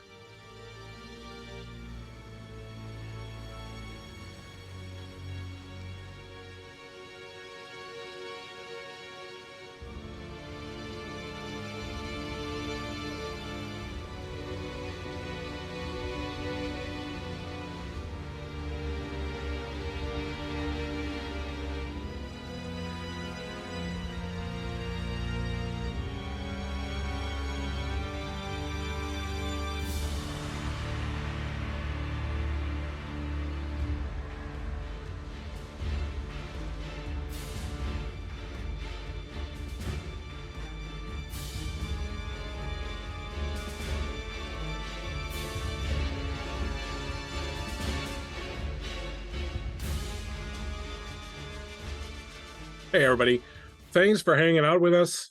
We have gone to the loo, and Bones has gotten her pickles. We are now ready to start the second half. In the first half, the players found themselves shipwrecked on a strange, dark island called the Island of Domination, where they met this old shipwrecked man named Eremite, who told them that this place used to be the island where a demon lord lived, and that this demon lord was known as the Dominator because he had powers to dominate and control dragons, and he used them and used their breath weapon to turn his supplicants and the sand of this island into this specific type of black glass that they use to make portals to summon in more demons. This was back in the day during the Dragon Empire. We have some suspicions that perhaps someone in the party caused the shipwreck that landed everyone here for some reason or other. And along with Eremite, they have decided to enter the cathedral in the hopes that perhaps they can tweak the portal there to take them off this island and wherever they wish to go. On their way there, they met a strange elf named Hafermal, who had a nice little garden and gave them some supplies and some food to help them on their way. He also tells you, by the way, that in the courtyard, there's a secret door that leads into the building. So you can go by the front door of the building, or you can go by the secret door, and I will show it to you on the map here in a second. But now you have decided to head down into this particular cathedral. You have heard that there is some sort of ancient prophecy, perhaps, about how the demon Ternaxin will be able to return under the auspice of 5 stars. We'll see what that's all about. But as you find yourselves here, you have the front door, which is behind. So this is the door into the courtyard, but there's a door behind it that leads into the chapel itself. But there's also a secret door here, hidden on the side. So now you have a choice of entry point into this building. Sid, for one, votes secret door. And Agreed. would relay this to the party as such. We'll back your play for sure. Yeah. When you approach the secret door, you see that it is shrouded in this weird sort of thorns and vines that encircle the entire area. You have been told by Aphramal that this vine is a little aggressive. Do you wish to approach it nonetheless, and how do you do so? Sid's gonna approach it with the cutlass, and she's gonna hack at it. As you come near it and raise your cutlass to cut into it, please roll me a d6.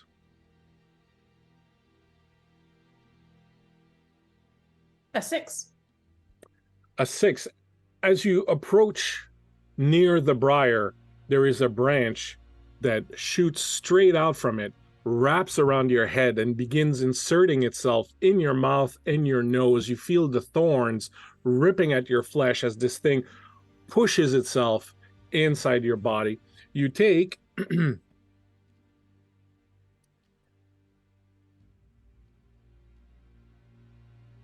take 8 points of damage. Can Baston swing the halberd to try to cut the vine away from Sid? Yeah, you will in just 1 second, and I need you to make a will roll to resist fear in this particular case. So you will roll a d20 against your willpower. Okay. I got a 10 on the dice, so willpower is somewhere. Oh, it's 13, so 10. Is that a success or a fail? So it's under 13, so yeah, it's a And you rolled a success, 10. right? Okay, cool. Yeah. All right, so as this starts cutting off your airways and is starting to enter your body, you manage to sort of clamp down on the panic that it's creating, and you don't start just sort of thrashing about, but you can feel this thing going in, and it's got these thorns, so you know that just kind of pulling it's probably going to do more damage than anything. Go ahead, Baston, as you react and want to take a swing with your halberd at this thing. Can Okay. Kursana swing too? Yeah, please, if Yeah. anyone wants to make an Cool. attack, Can we all start just chopping at this thing? go for it. I'm going to, I hit with the 2 on the roll. I'm going to, and this is with the long in the tooth, I'm going to activate my massive blow, which gives me some additional damage. So I've got 6 plus, I think, another d6. Let me just double check that. And then, oh, another d8. Okay. D8. All right. So that's a total of 14 damage, and then I'll activate if I need to. Do I slice through it? No, you get about a halfway through it. I'm gonna use that feature of long in the tooth to do a second attack. Follow-up attack, go for it. Yep, follow-up attack. That one hits as well, and I think I can activate massive blow again. I will. For an additional 14 damage. 14. So with that second blow, you managed to cut through that particular vine.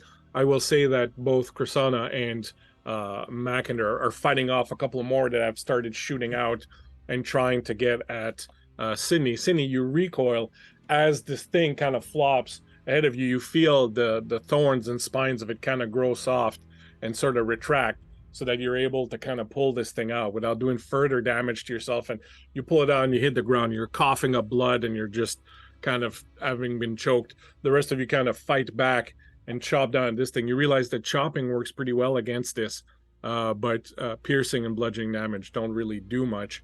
Aramite sort of comes in with a torch and he's kind of beating it off with fire a little bit, and it seems to kind of recoil from the fire.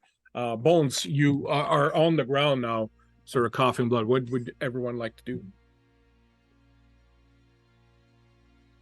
I'm just rolling around. I'm gonna grab blood. Sid and try to pull them back from the bramble as best as I can. Now, come away with you, bramble. Do the rest I'll of you use- keep hacking, or Yeah, we'll keep hacking, Yeah. but I'll use my shield to sort of block me and the others. So if anything's coming out, I'm using it to sort of not a just- problem? As you're yeah. fighting off this thing, could the two of you, Sid and Kursana, also give me a d6, please? And not Sid, sorry, but Shiv. Bleak, does it seem like the Aramite is getting some traction with the torch? Yeah, it looks like the fire is doing some good work. I rolled a 4. I rolled a 6. All right. Kursana, a thick branch lashes out at you with force and just sort of hits you in the legs, toppling you over. You take 8 points of damage. However, I will say, because now you are aware that this creature can do this, I will let you do an evade roll. Okay. So you can make an evade check to take half damage.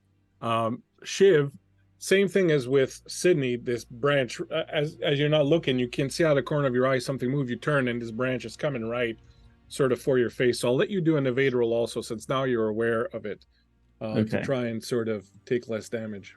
I'm gonna activate my hard to catch ability, so I get to roll with a boon Okay. on this evade, which I didn't need it, but I made it. Okay. So you Where- take 4 points of damage, and I will say you're not toppled as you kind of skip away and manage to stand up.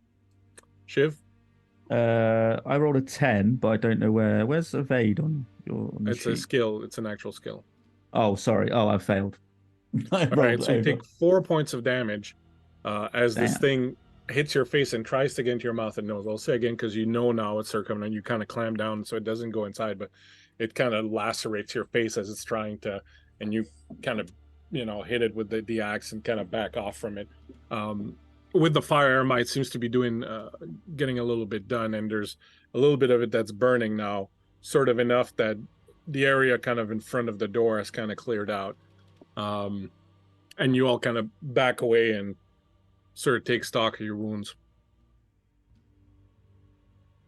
Can I use one of those rations that we received You can. to get some health back? And I'm rolling that myself. Yeah. Okay, so it's 2d6 plus 4. Ermite says, that's some recalcitrant bush. So 5, that's 8. So I'm back to max health. Okay. So you take a 15 minutes, eat. If the other guys want to eat, also you can. Let me know if you do so. You only have a certain number of rations. I was gonna take a round rest if I could. Yeah. Yeah, I would also like a willpower. round rest. Okay. So you take some time to sort of gather yourself. You can see that everywhere now around you, all this vine and all this constrictor tendrils are kind of moving and kind of responding to this. And even where Eremite has kind of burned a bit of a path, there's more kind of growing. So if you want to use this door, you're probably going to have to move past. While we're resting, is there anywhere or anything rather near us that Sid could use to make a torch of some sort, or have a member of the party You want to make a torch out of a member of the party? Well, I yeah, exactly. I actually have a torch. Oh, So well, do I. Yeah. there we I have go. a torch. I do We both too. have torch. Yeah. Right. So you get some torch. You can break one in half and kind of have. Yeah, so what Sid wants to do really is to light the torch and throw it into the bramble. No problem. You throw it in, and a bunch of it will burn, and you can see it kind of recoiling away from it. Eventually, the torch will sort of be left alone there with a bunch of burned brambles as it's kind of recoiled away from it, but you did burn a good chunk of it. Does this open up a better pathway to that hidden door at all? Yeah, you can access the door now. Okay. Does the stuff that's not burned look like it's within reach to grab us, or is it far enough away from the door? Well, with that some, we'd feel like safe? keeping an eye on it, you could probably beat back anything that would come and trouble you. Okay. All right. As you find the door and don't find it locked and push in, I will swap out the map.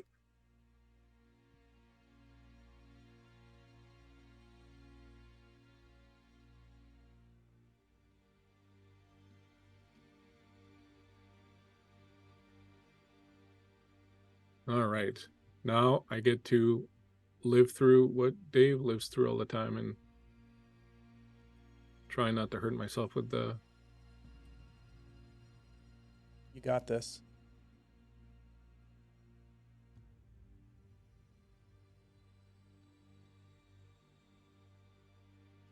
All right. So you find yourselves... Here, I'll put your tokens down.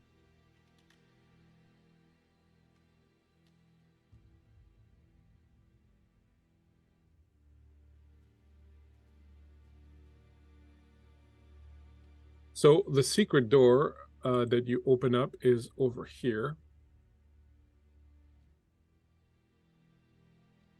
Those are some giant blueberries. Blueberries. Yeah, the blueberries look very inviting. Do you want to try to grab Yes, some? I mean, yes. it's in the vines. 100%. No. Yeah. Stop So- Cookie Monster Help in it. yourself. I'm going to ask you Cookie? to make a sleight of hand roll to see if you can grab Oh, some sh- without getting attacked by the vines. Oh, shit. Anyone who wants to try, you're welcome to. No. Nope. Can nope. I- Nope. Nope. Learn my lesson. Can I try and help? Yes. Yes. Oh no, never mind. Forget Yes. it. I Don't need rolled a it. 4 under 6. Gimme, Wow. gimme, gimme, Very gimme. nice. Gimme. Go ahead and roll me.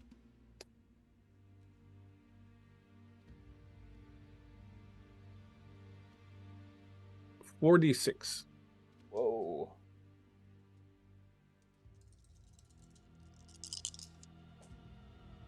Okay, not great. 6, 7, 8, 10. 10. All right. So you managed to grab like a whole bunch of them. So you have like 10 berries that are about the size of eyeballs in your hands. They're very small, but they're very filling. So when you eat one of these, it gives you the equivalent of a full meal, and it will also heal up a d6 health. I'll They're hand very one to juicy, everybody. very good. Ooh, nice. I pop I'll it in give my mouth 2. right away. All right, go for it. Roll yourself a d6. Back to full. How many do we each get? Do you just hand one out to each of us? 2. I'll give you each 2. 2. Yep. I'm gonna pocket mine and give them to our elf friend if we see him again. Okay. You open the door and you find a room that's got 2 doors, one on the left, one on the right. This is a dark enclosed space with a high ceiling. It smells strongly of iron and rust. There are vines that have crept in through cracks in the wall. In one end, at the other end of the room, when you come in, you can see the skeleton of a beast that appears to have been shackled there a very long time ago. It is a remain of a large 6-legged beast that is attached to the wall by thick chains. Does anyone want to make a beast lore roll? Totally.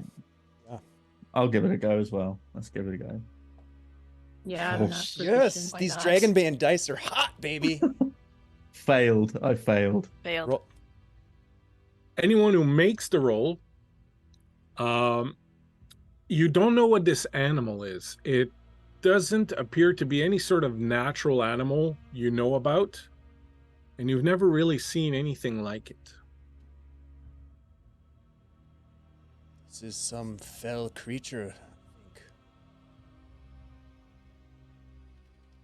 Hmm. Can I? Sorry, just I want to say one thing also that I want to say before you come in there. So whenever you enter into a new room, please tell me if you take time to search the room or if you just walk in. At this point, you just walked into this one, that's fine. But if you want to search it for traps or okay. treasure or Yeah. anything, just let me know when you walk in. Are you kind of just barging in or are you kind of checking it out? Okay, Can I pocket some of the bones? totally. Specifically the teeth? Sure. Souvenir.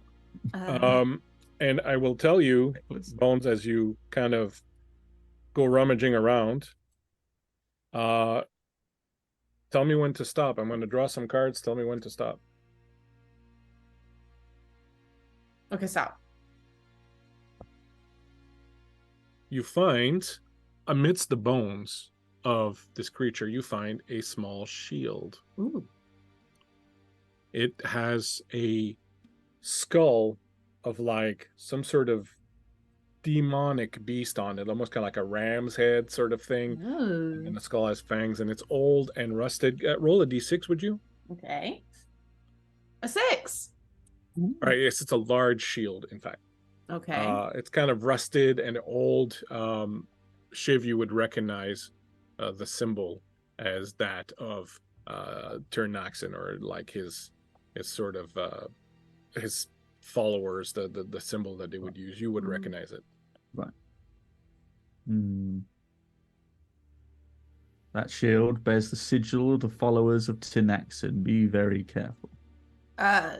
Sid kind of like waves him off as he says this as she's like putting the shield on her back. I'm sure it's fine. Don't worry about it, little duck. Yeah. because the vines were really fine as well. Well, I You feel much better. The blueberries. The So there were two blues. doors, one to the east, one to the west. I'll go to the Roxana. west door. Yeah. I'm looking at the door for any kind of trappage before I open it. I'm gonna kick mine in. Oh, Okay. The one I'm just gonna give it a boot webbed with my foot. That's, the web. that's totally one way to do it. So if you would give me, Shelly, a spot hidden roll. We're wasting time. Quite subtle. 8 under Good night. 12. Success. There are no traps, but the door is locked. Oh. It's a fairly thick, heavy metal door. The other one that Shiv is currently kicking in looks like it's made of wood. Ah, I know my doors. do So we? do I. This one's locked. Can we try and pick the lock? I have Do you have lockpicks. lockpicks? Yeah. No. Oh, well, yes. Christina does. So That's my next move. All right, so you're going to do a sleight of hand roll for that. Shiv, give me a strength roll. Oh, that's a 13 under a 16. All right, so it takes a couple of hits, but you manage to shatter the rotten wood, and it sort of falls apart. And I will update the map here. What did That's how it's Prasanna done. get? 7 That's how it's under done. 14. Success.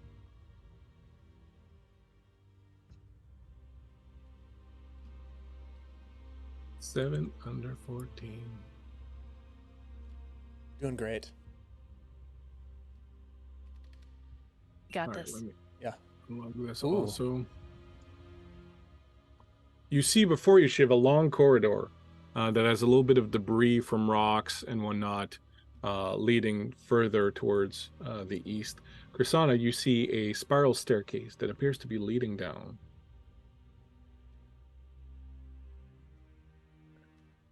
Oh. Wordlessly turn around and point at the door. Nobody's even looking. As behind you, you hear. Gosh. Sid's looking. Sid's for sure looking. Okay. She's with you. Hear me? Just- she's with you. Right, go I just ahead. stand there with my hands on my on my hips, like that's how it's done. Well done, Um, Sir Knight. Ermite says, varied approaches to problem solving. I like it. Your group thinks outside the box. Sid's gonna look back at Baston and Shiv and say, down. We go down now. Well, Hopefully, good hallway this way. I think we should go down to find the crowd. Or We wouldn't don't we go need a up? key anymore. down for the crown. I like it. Come, Sir Knight Millard Makander. Start waddling back over, just grumbling, Sad. wasting my That's a fucking good time duck on that there. door. Just waddling back over. Baston Go just kind of downstairs. pats him on the shoulder. You Yeah. know, to reassure Touch him. me! I was Don't gonna touch say- me! I was gonna say Sid's gonna pat him on his little duck head. I will fucking cut you all in half if you keep doing this, disrespecting me. Relax. Pet you a little bit. Sid's gonna look at Baston. He's very cute now, isn't he? He's very adorable. He's Cute, extra I'm stood but right here. Very angry. irritated all the time. What is it That with is a- with Ducks. Sir Knight? Why is the irritation? I don't understand it. Are you chafing by chance? I get irritated when I chafe. Maybe he's molting. Maybe he's Molting. I've heard you're not supposed to pet birds on the top of their head, otherwise they might get aroused. I'm going to activate my willpower and my ability called ill-tempered. It's hard to tell when they're aroused. When Yes. you make big your way corkscrew. down, you will end up through this door here. When you enter this room, you see a vaulted room. There's a musky scent like that of wild animals in it. There are vines that have crept in everywhere. But what arrests your vision right away is this giant skeleton of a dragon that lies in the middle of this room. It is chained to the walls in various spots. It appears to have died in some sort of agony, as there are broken bones, other lacerations on the bones and whatnot. The floor is stained with old dried blood, and there are quite a number of vines on the southern wall. You can notice a door over on the east end of the room. I'll say you're all kind of just jammed in the stairwell for now, so tell me how you wish to proceed. Let me check first. Just quick. I'll do a spot hidden check for traps and Okay. the like. Oh, jeez. Nope, looks fine to me. 18 over my number. Very well. Thank you, Kursana. Oh, good God. This is no way to be killed. Say what you want, but the tenants of the dragon folk. Quite horrible.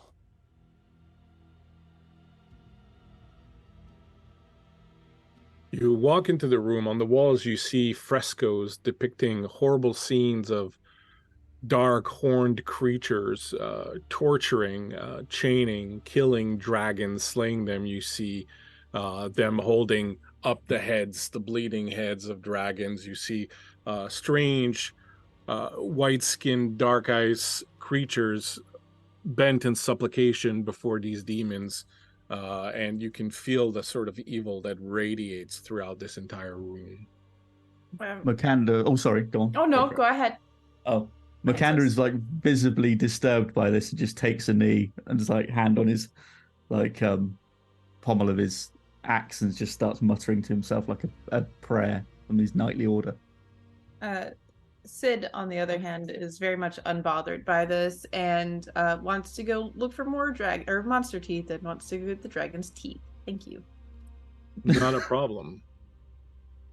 What else are people doing? Dragon here. Kursana is just looking for any kind of treasure. This is not its lair, obviously, but... Search through the room? Yep. And Baston. Baston is going to quickly move to the next door to see if it's secured, if it is unlocked, and if he can hear anything on the other side or smell anything on the other side. Make a spot hidden roll, please, Kursana, and Baston also. Bones, you're just ripping some teeth out of this dragon's skull. Yep, sure I am. And you, Shiv, as you kneel and in front of this dragon, you recognize this dragon must have been someone very powerful, a dragon of some importance, and you can almost feel their spirit lingering in here. And if nothing else, it does bolster your resolve to see this particular quest through to try and get vengeance for these dragons that have been slain so hideously by these vile demons. And you can sort of feel it bolstering. And I will say that you gain an inspiration from it. Nice, thank you. So let's go with the spot checks. What did you get, Dave? Baston rolled a dragon, which is quite fitting for this room. Awesome. And what about Kursana? Kursana rolled an 18 over 12. All right. So you search through the room and don't find anything of note, Kursana. Baston, as you're sitting there with your dragon, you put an ear, you hear strange whisperings in the other room, like ethereal voices that are sort of moving in and out, speaking in a language that you don't necessarily understand. But because it's a dragon, I will give you also that as you're kind of cocking your ear and putting your head up to the wall, you see through the brambles on the south the outline of what appears to be a door hidden by the brambles. There appears to be someone on the other side of this door whispering. We could go, engage, but look there to the south. There's a secret door beneath the brambles. Do these brambles look like the same sort of... Yep. Shit. These ornery, they're almost more ornery than Makanda. It's No, possible. But not quite. And simultaneously nearly as well.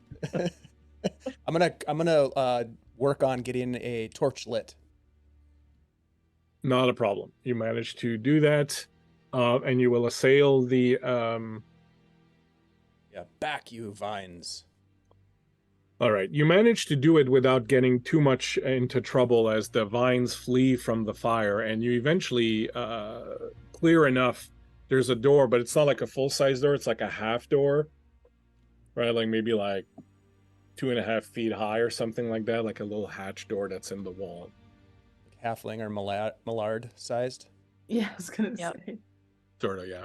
Both. Split the party. Yeah. Oh, McAnder, looks like it's you and me. Let's do this. Let's ditch these fools. Let's go. Yeah. When you approach the door, you realize that it's locked.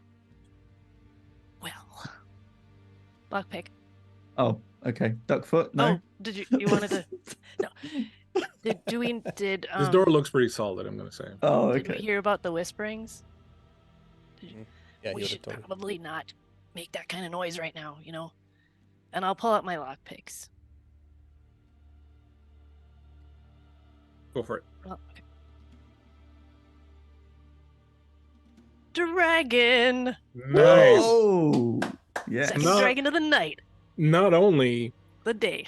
do you manage to unlock this door, but as you're doing it, you realize it's trapped and that you didn't look for traps. Oh no! Oh, they shit. And you got a catch little it excited. just as it's about to happen, and you manage to avoid this needle jabbing out to where your hand would have been the same before, and you dismantle that and then open up the room. And as you open it up, you find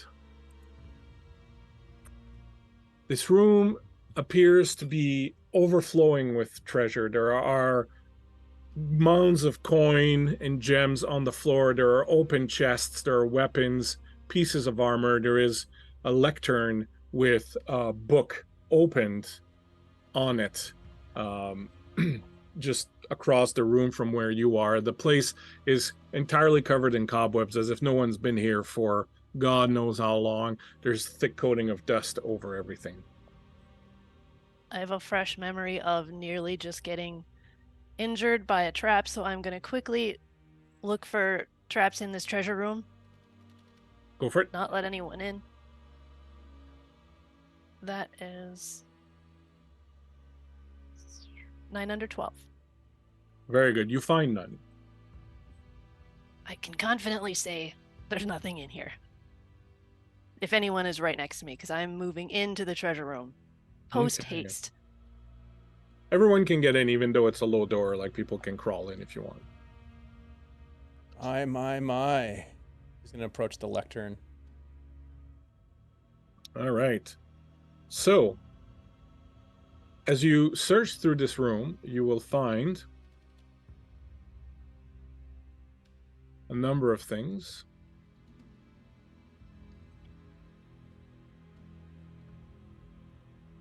I'm going to draw some cards. Bones has done one already, so now we will go to Shelly since you found this. Tell me when to stop. Stop. All right. Dave, same thing. Tell me when to stop. Stop. And Shiv. Stop.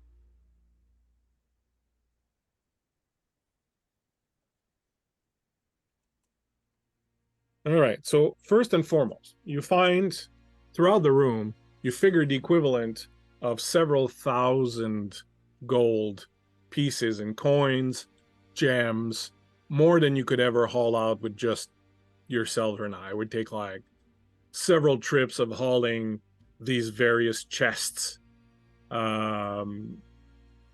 So it's not like you can just stuff your pockets. There's like a lot of gold and coin here. You find a silver necklace, which appears to have some value to it. It's a bit of a chain with a very fine thing and a little skull at the front of it. You find a gold amulet in the shape of a wheel with a sun inside of it, made in gold with a golden chain. And in addition to the book that is on the lectern, you also find what appears to be another grimoire of spells. However, none of you are magic users. So the book appears to be basically filled with gibberish. I'm gonna take the book. Oh, You okay. tossed it. On over there. the lectern is another grimoire. Although this one she will recognize as being a grimoire of demonic spells. The symbol on top of it is the symbol of Turnaxin, and the pages are inscribed with horrific, gory images of terrible sights, and the language, just looking at it, even though you can't read it, the language is giving you a headache, and you can feel the strain you're about to start looking at it, and it's almost you're starting to hear whispers, and you sort of just close it off and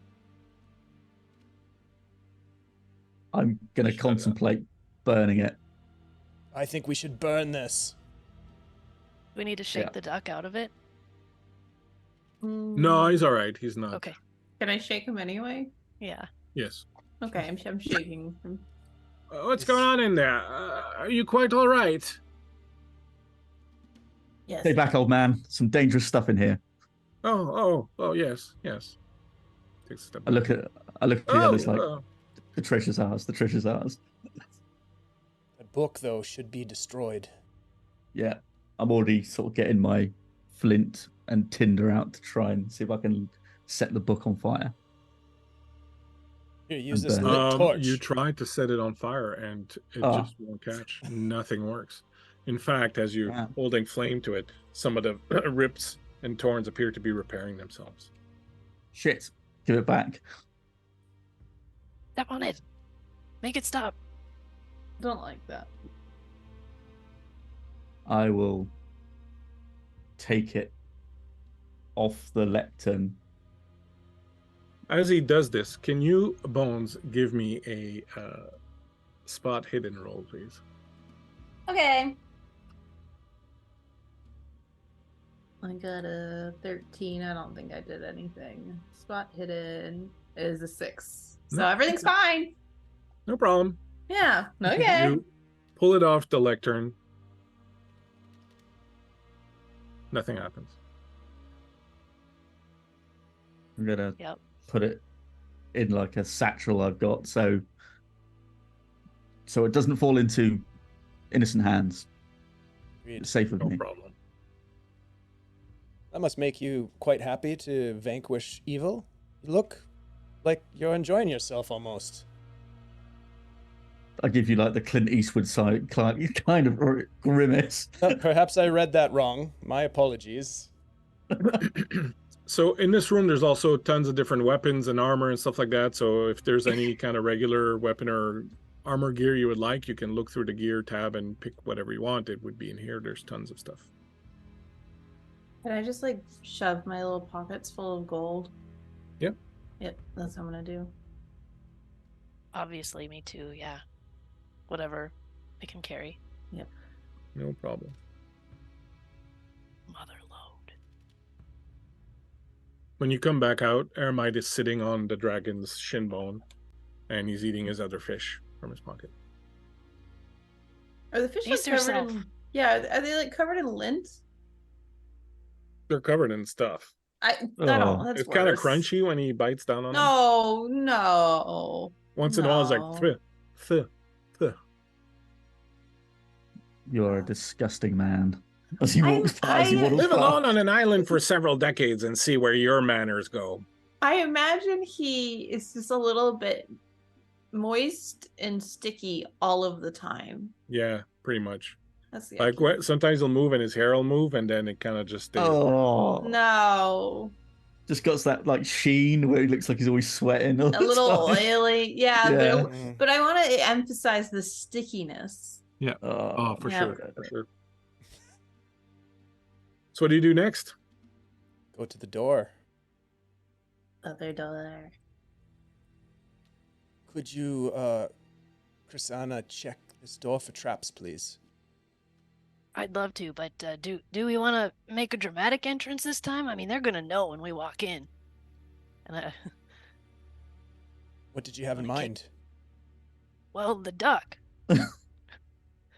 Oh, I No, walk no, up to it. give it a You want kick. to?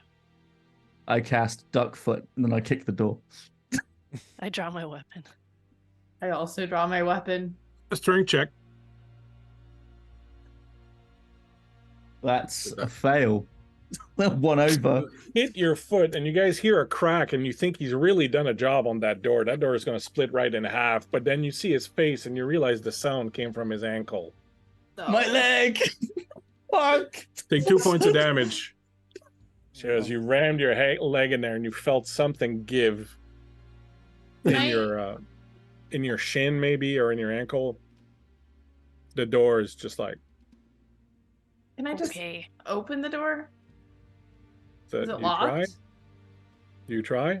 I'm gonna wait for Christina to check it for traps first, and then I want to just open it. It's a really solid door, guys. Really solid. Oh, I will. God. They collapse onto the floor. Clunk, clunk. Silly duck. Very successful spot hidden. But not a You dragon. find nothing. I I want to gesture. just. Oh, go. I'm sorry. No, I just gesture like for Go you ahead. to open it if you like. I'm gonna check to see if it's locked, and if it's not, I'm just gonna open the door. You open the door. It swings open on rusty hinges. I look back at Markander like. Welcome. I'm glad I helped. Is it still creaky? Creaks You for a managed to long open time. it. Oh, We're thank here. God. All right. In this room, a unbearable almost sense of dread assaults you as you see what appears to have been some sort of celebration chamber. You can see the heads of dragons mounted on the walls around the room. There is a massive statue of black glass that appears to depict this vile-looking, horrific, demonic lord standing over there. There are arcane symbols painted on the ground, bits of bones, bits of skulls, sort of littered throughout this room, and just this stench of corruption and evil throughout the entire room. You can see down in this corner here, there is a door. There's also a door down here. Hey, Bleak. Yeah. What size are the bones? The bones appear to be dragon bone sized. So they're not little. There's one little one that you can see right in the middle of the room. Okay, good. At least there's just one. You going to pick it up? I don't like the way you asked that, but yeah, obviously. Great As idea. you walk into this room, Bones, and pick it up, you notice that the pattern of the symbols on the floor is somewhat Mhm. familiar to you. Yeah. It sure do look familiar. It sure do. I would imagine Sydney would feel that like tingle on the back of her spine or on the back of her neck down again. For sure. And you certainly see her sort of curl in on herself as she goes to pick up this little bone.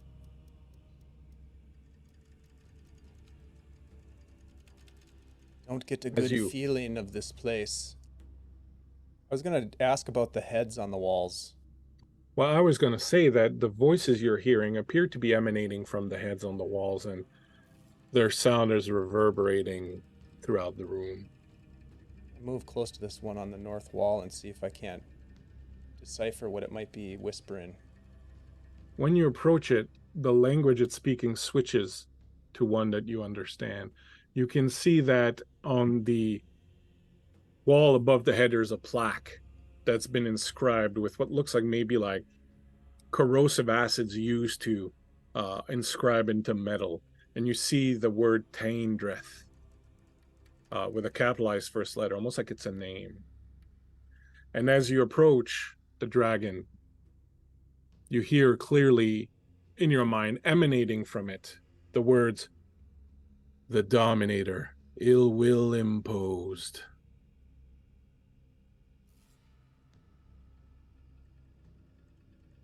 Does that ring a bell? Ill will imposed. I'll say out loud. Yes. It's what the old man said and what I mentioned before on the beach. Above the other heads, does it say more? I'll look at the one near me. Go to the next one. This one on the plaque above it, it's got the word Kires written or engraved in the same way. And as you approach it, it says, "Upon the brow of dragons." Okay. This is troubling. We go to the next one. When you get to that one, the plaque above the head reads Hafermal. Yet below entombed he shall repose. Sid's gonna listen to the one near her. On top of it, the plaque reads Voimrenth, till by 5 stars awaken. And as that last line is spoken, all 4 at the same time intone, the portal must be closed, we must be avenged. And you see the 5 symbols on the ground start to glow faintly. Bones, you feel a tingling up and down your spine, in a particular spot. Can I reach back there and touch it? Yeah, Kinda when just you over my touch it, it's shoulder. very warm. I kind of like react to that and look to the rest of the party and say, for some reason I can't help but feel that maybe things are more and more looking like destiny rather than happen chance. What makes you say that, Sid? She looks really uncomfortable. Like she does not want to say what she's about to say. And she's going to point to the symbols on the ground, and she says that it's all too familiar to me. Ow. She'll turn her back to you all and sort of readjust her shirt, and on the back of her shoulder you'll see a birthmark that matches it. I will put here on your map. The Stars. birthmark on her back looks like 5 stars, and they appear to be aligned in the same pattern as the stars on the floor, the symbols in the room. Ah, the plot thickens, says Aramide with a chuckle. Plot indeed. You have a birthmark of 5 stars.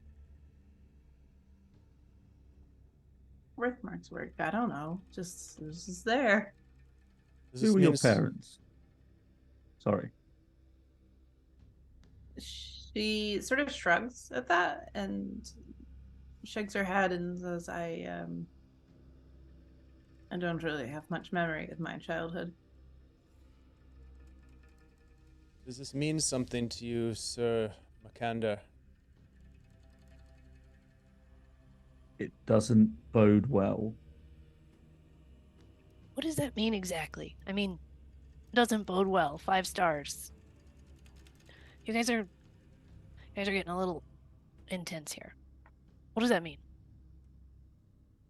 The demon will be released on the night of the 5 stars. Wait a minute, you're a knight. Hmm. You're the 5 stars. I see what you're Mhm. saying now.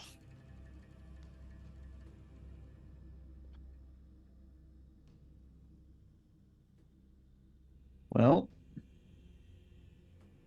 if we have a demon, he must be destroyed. And that's why I'm here. You're not a demon, right, Makander? Just making sure. Because I'm not a demon. I just want to make sure neither one of us are demons. No, I'm a knight. Right. You're a sailor, Right. I assume. Unless that's a Yeah. lie as well. No, not a lie. I am a sailor, but I just want to make sure that you're not going to turn into a demon and that I'm not going to turn into a demon. No. I'm kind of panicking right now. I know it's kind of hard to tell because I'm a little Well, bit. I'll simplify this for you. If you turn into a demon, I'll kill you. Mhm.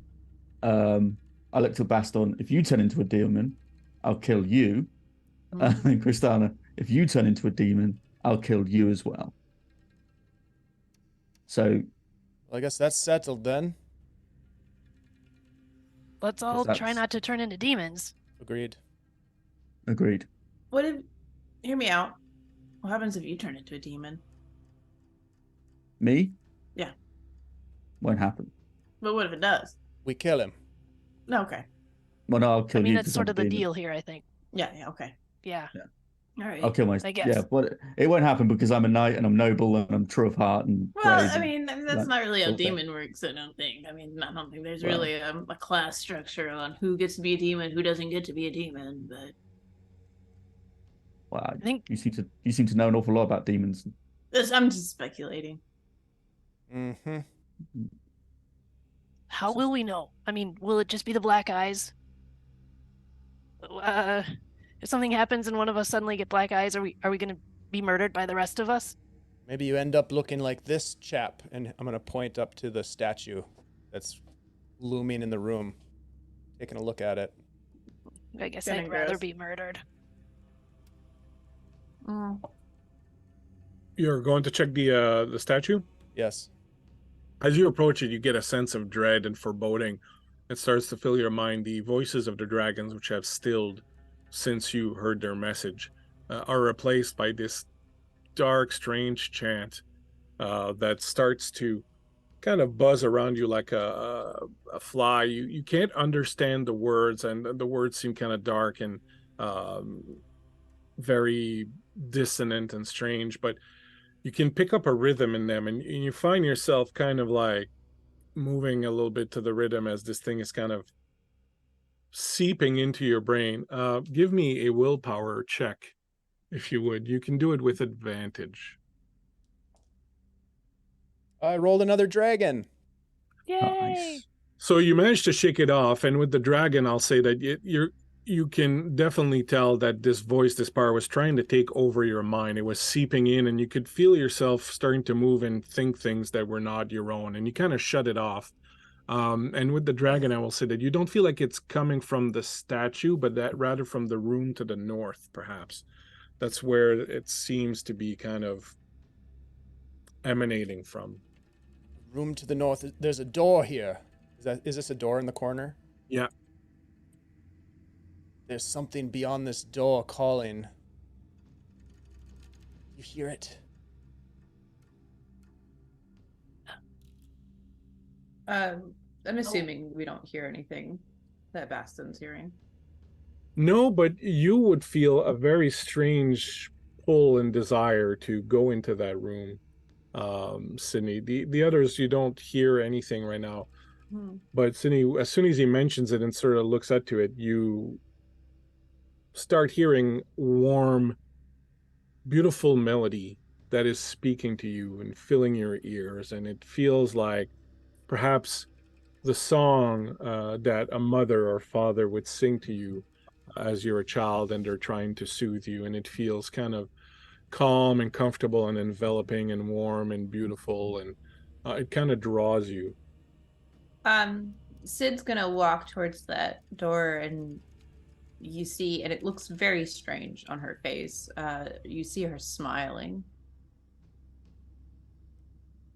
and she's going for it. If she has to push past Baston to get through that door, she's gonna get through it. He'll just kind of like reach out and try to not like forcefully stop her, but is this smart to walk right in here? Something despicable on the other side. Should we not come up with a plan first? She's gonna ignore you, and she's gonna keep going. No plan Wow. then. You open the door. Yep. Fools! Ha What? ha ha ha! No. What's Ermite doing at this point? Is he just taking this all in as well? He's or? just taking this all in. Still eating fish. Vibing. Little crooked We're grin, vibing. yeah, exactly. Eating Vibing. fish. Oh. As you step into the room, you notice at one end of it a dark portal made of black glass.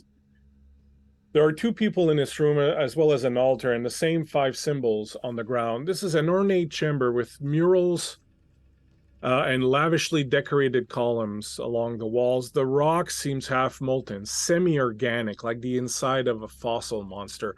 On a marble altar burns a violet fire. There are 2 tall figures that are standing near the altar, and I will show them to you in a second.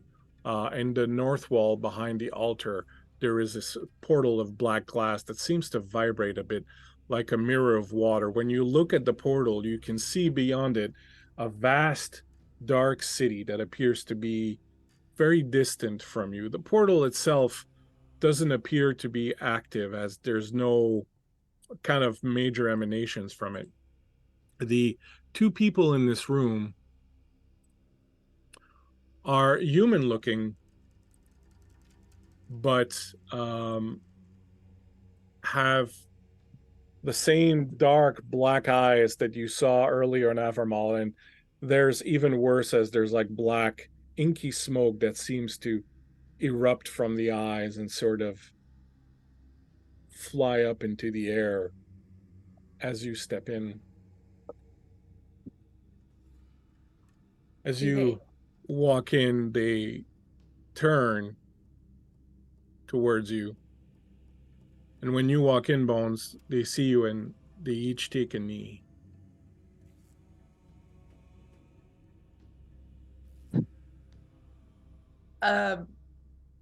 Sid is a little bit confused. And she'll look to the rest of the party and say, I didn't ask them to do that. Just to be clear. I believe it's time to shut that portal. Baston's gonna move into the room. Sid's gonna walk towards the people. Apologies for the intrusion. Makander, as you walk into the room, you notice something. The 2 people in the room that are currently kneeling in front of Sydney appear to be wearing tunics and badges of your order. Son of a bitch. Friends of yours, Makander? Fuck no. Perhaps old friends. I don't have friends, all right? I'm a very ill-tempered, bad-tempered duck.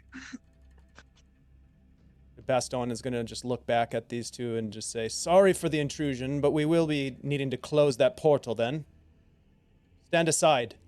One of them says, have you not come then to travel with us to Sathmog? Where? No. Why are you kneeling? City of the Demon Princes. I don't like that. We have been there. I bet. One of them motions and goes, we have been there. It is the most wondrous place. The sights. You best be quick about returning, because we do intend to close this, do we not, Makander? Without a doubt. Well then, how do we do that? As you approach, Sydney, in your ear, this voice that you've been hearing suddenly starts speaking to you. It is this warm, melodious voice that is very welcoming and inviting. You hear, ah, my sweet promised one, you have finally come to attend me. I have waited for much too long. Free me from this prison. Accept my gift of vast, unending powers of dominion. Together, my child, we shall rid this world of the plague of dragons once and for all. Who's there? As these words emanate through you, you feel your body being taken over.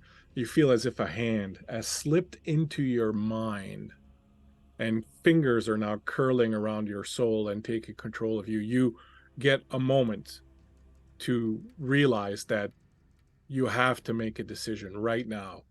Either you give in to this and accept what it's offering you, or you resist it. You know you won't get a second chance to make this decision. It's happening now, and it's happening incredibly quickly. Can I roll to make a decision? Do whatever you want. Okay. I don't give in. I You wanted seem to give in. disappointed. I wanted to give in. You can. Do you give in? Yeah.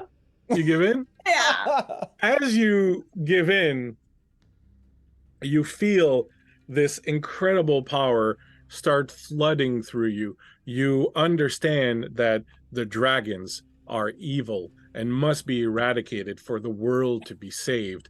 You understand the vast reaches of knowledge that expand beyond this world, all of it now concentrating into you. As the lot of you see Sydney start to levitate, you see this dark energy surround her. Her eyes turn black. Black viscous smoke seems to start to emanate from it. As she starts to elevate, the two supplicants look up at her as if they're seeing their god for the first time. Behind you, you hear a dry chuckling, and you hear Aramite say, "Finally, thank you, my child." And his skin splits open, and Oh. out of his flesh erupts this beast, this giant, horrid demon with this black, glistening, scaly skin. In his hand is this large, black, evil-looking blade. He's got these dark horns that curl on his head. The stench of corruption just emanates off of him. The underwear fall to the ground, ripped apart, no longer fitting No, not the correctly. underwear. The fish bones scatter Not next the to ripped him underwear. as Ternoxus is freed, finally, and stands before you in all his dark, unwholesome glory. Initiative. Hey.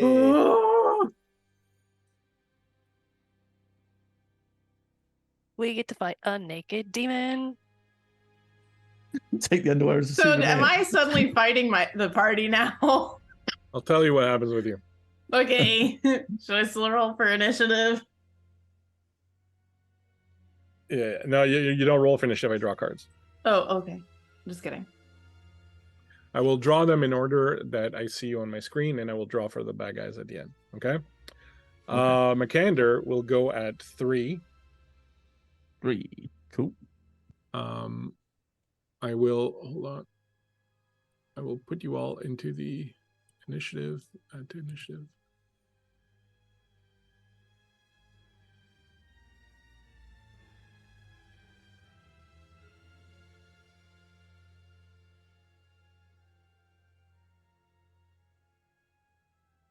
One second. Let me get Dragon, the demon.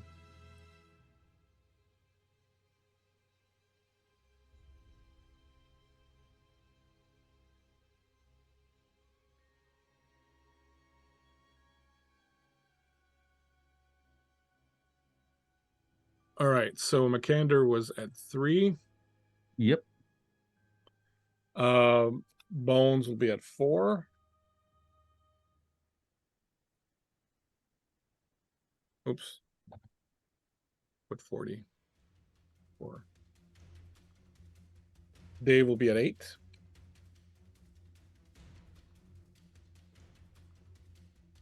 Persona will go at 7.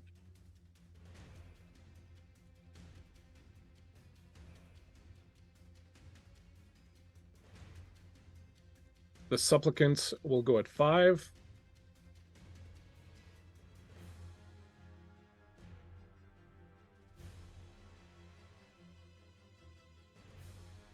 And Ternaxin will go at 2.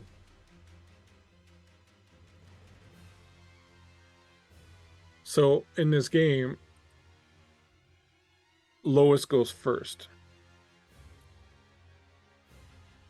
That's the demon. Shit. Yep. So Yep. Ternaxin will go leading into this. All right. Let me get my character stats here.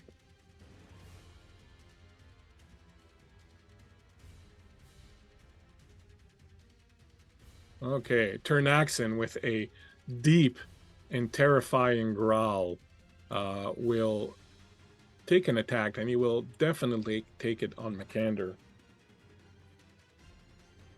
Because, well, you know. Mortal enemies. That's right.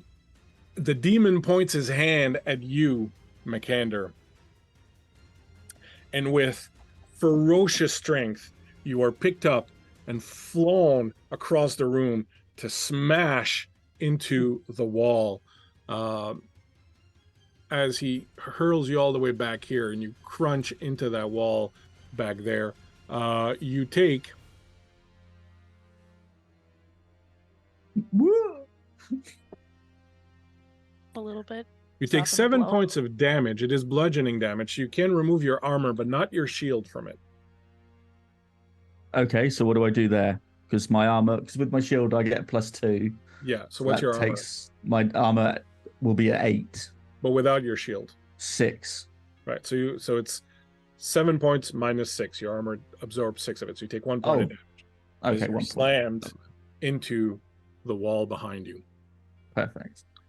You shake your head, and you are next. Oh, okay. I'm gonna see if I can. Can I move? How does movement work? Just run up to him. I want to run You up to can move this wherever you supplicant. want inside this room. I want to run up to this supplicant and just like start hacking at him with my axe. Alrighty, no problem. Go for it. So what do I roll for this? How do I roll your to hit? strength? Oh, okay. Oh yeah, sorry, Am I- no, not sorry. Your skill. If you're attacking with your axe, you roll on your axe skill. Am I rolling under again? Yeah. Yes. Yeah. Cool.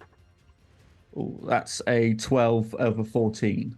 All right. He is going to not waste his action dodging or parrying yet. He's just going to take it. You succeeded. Okay, so that's 2d8, Nice. which is a 5. You rolled under your skill, right? I did, yeah. So that's 5 points of slashing to that guy. 5 points of slashing to that guy.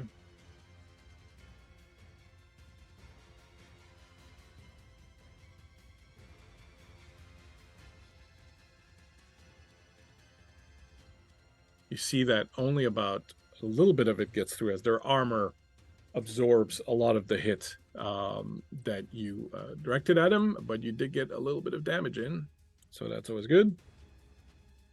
Nice. All right, after that is Sydney. You are hovering there and you feel all this power, and the power that you have right now is the power to control and manipulate. So you can choose a target of your choice Mm-hmm. and attempt to take over their minds. Am I compelled to fight against my party members? No, I will say this, that you are currently empowered by the demon, but you're still Sydney. Okay? Now, having accepted the gift of the demon, you understand, first of all, that if you use it in a way that he's not happy with, he's going to take them away from you. Mm-hmm. So you know that. But that being done, you also understand that this is a demon, and his wants and desires are kind of alien and kind of unknowable.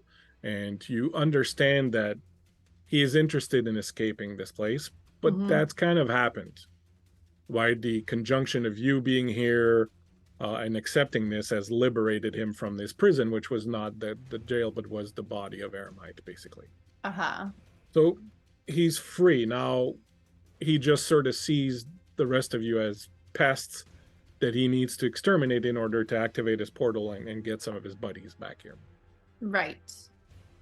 So you do have still some free will. Okay. If he doesn't like what you're doing, he will, you know, cause you trouble, but Mm-hmm. Can I take over the mind of the other supplicant? you can certainly try. I'm gonna try. Okay. So they will do a willpower check. Okay. And I rolled a 17, so I've obviously failed regardless of what the willpower is. So Okay. as you reach out You feel like you're almost like tendrils coming from you, sort of reach out and go into their brain and sort of take them over. Yeah. You, as soon as you take them over, you realize that they are Knights of Elodane, that they came here, they crashed here by total accident on this island. They were eventually driven down here. They did not encounter the demon. They came on their own. They saw the portal. They stepped through it. They went to the demon world, and there they saw things that shattered their minds and turned them basically against their order and what they used to be. And they came back here because they were told that there were people coming and that these people would join them and that they were to be there to welcome them. And so that's why they came back out and were waiting here. So you get all of that as you're taking control. And now you're going to have control of that that character's body and on their action. If you want, I'll let you decide what they do. Yeah, I want them to attack the other supplicant, Okay. the one that Macander's fighting. We'll see what happens as when we get to well. that, and we are there. Oh, okay. So I'm going to make the suspense last a little bit as the other one will attack Macander. Would. And roll a 17 again and take a huge swing at Macander and miss. The other supplicant will in fact turn around and come after him, and what you feel in your head is curiosity. The demon is kind of wondering what you're up to, but he's letting it happen right now. And this one will attack, and they're pretty terrible. I rolled an 18. And so she comes up behind the other supplicant and takes a swing and misses him. Next up is Krisana.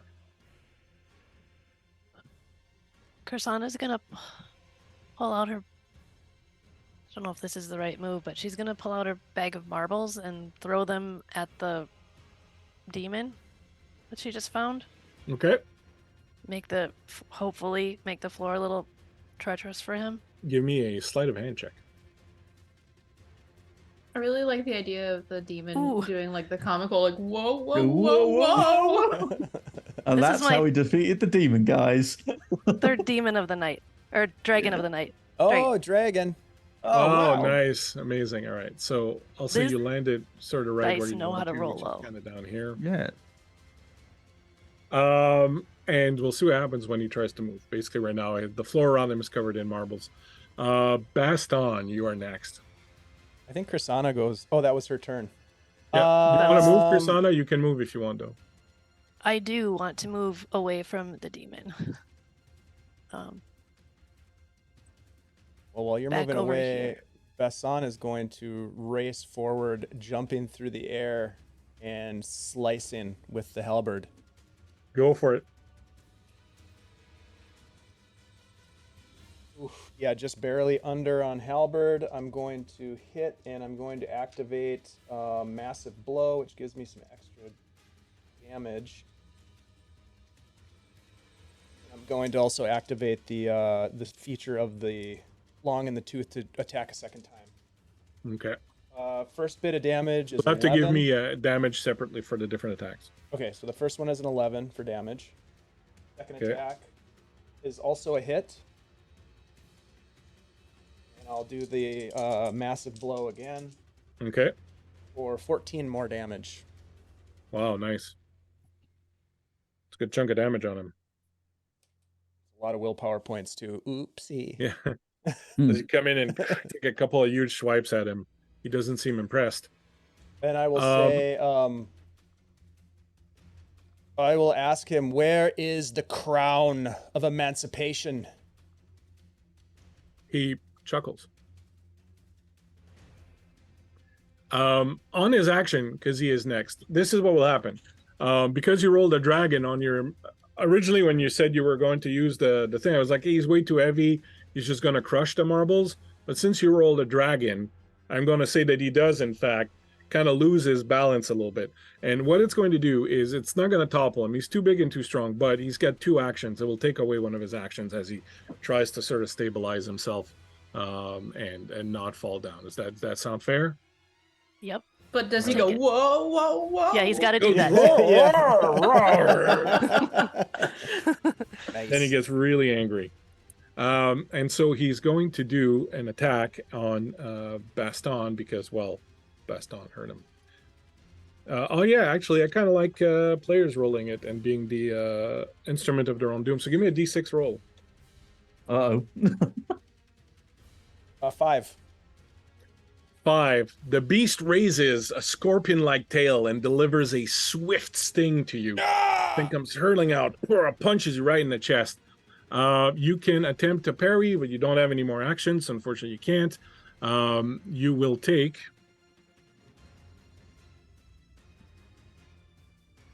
8 minus your armor damage. Okay. That's 6 total then. Okay.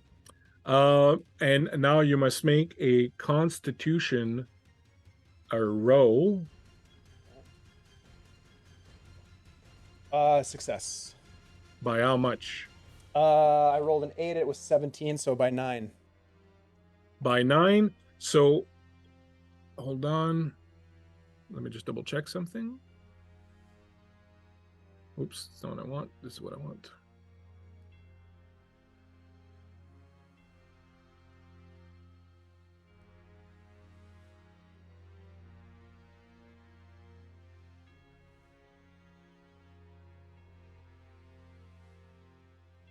That's full. And it Thing don't. of just Getting sweaty. Yeah. So you take you made it by 9, Yes. so you take 7 points of poison damage, and you feel your body start to stiffen. Now, because you made the roll, you don't become paralyzed. Oh, that's you nice. feel your muscles kind of contract and stiffen. You feel the poison course through you, but you kind of manage to fight through it, and you resist some of the damage, and you resist the paralyzing effect. He yells, he screams, "I will eat you!" And he bares his fangs. His reaction just be like, chill out, man. now he's a new accent. There we go. Makander. I hear that and I shout, see, it's very annoying when he does that as well. And you see that the other supplicant has come and is apparently attacking the supplicant that you are fighting. Okay, that's weird, but I'll take the help. Oh, I missed that time. I missed. Dang. You swing and a miss. After that, it is Sydney. You can continue controlling this one, or you can try to take somebody else. But yeah, my question to you is: can I get into the brain of the demon? Can I try? I would like to try. Okay. You let go of the supplicant and you turn your gaze on the demon, and you attempt to reach into his mind, and you just feel indignation. You dare.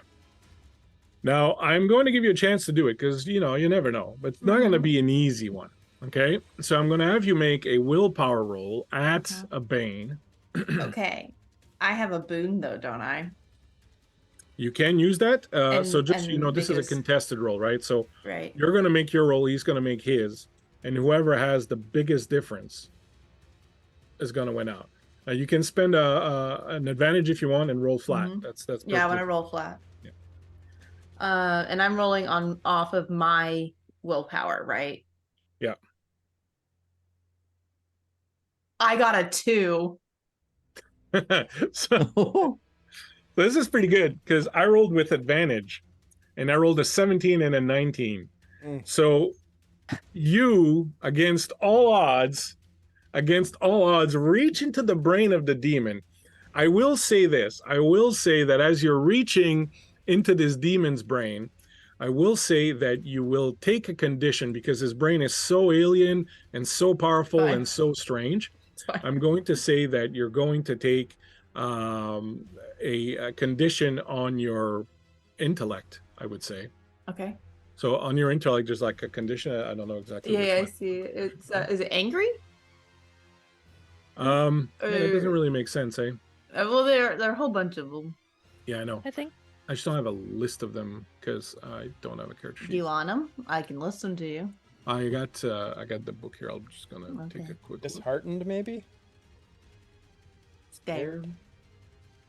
Sickly. Scarred. Dazed. Not dazed. Confused. Exhausted. Confusion. Elated. Is this my father? I don't know. Papa? Yeah. Daddy. Daddy. How can I not have a damn character sheet here? Hold on. Regenerated characters. I would say you would take. I think it would take scared, so it'll be on your willpower because you're feeling the enormity and the alienness of this brain you're trying to get into, right? And you're like, oh my god, what have I done, kind of thing. So I would say that you are scared. So it is on your willpower. Okay. As you go through his mind, you see all the different powers, all the things he's seen, all the dragons he's dominated and controlled, and all the evil, dark things he has done. You do see one thing, that he seems to feel that he's doing something righteous, that these dragons are a terrible affliction and must be cleansed. Like, he's not just, but you can see that he's done some truly horrible things. All right. As you take a hold of him, you realize you can't control him, but you realize that you can, I would say, not control him to the level of like a puppet where you make him do what you want, but you get the feeling that you could sort of suggest things that he might follow. I don't know if you can see the difference. Like, you can't make him do something, but depending on kind of how you approach it, what would you like to try to do with him? I would like to try and convince him to return back through the portal and to just go away. Okay, let's see what happens. Very good. Let's see what happens. Okay, so continuing then, next up on the round is the supplicants. So one of them is attacking Makander again. Rolling a 14, I hit. Makander, you're going to take 5 points of damage minus your armor. You can count your shield this time. Okay, so I take 6, 7, 8 points. My armor's 8 at the moment, so I take no damage. That's right. Oh, cool. This one, sort of realizing what's going on, is going to take a swing. No, actually, he's going to attack Krisanna, who's right there. Krisanna, I rolled a 6, so you are hitted. Krisanna, you will take 8 points of damage minus your armor. All right. As the supplicant turns on you and slashes at you with their sword. And then it's your action, Krisanna. Okay, well, I will return the favor to this one. Okay.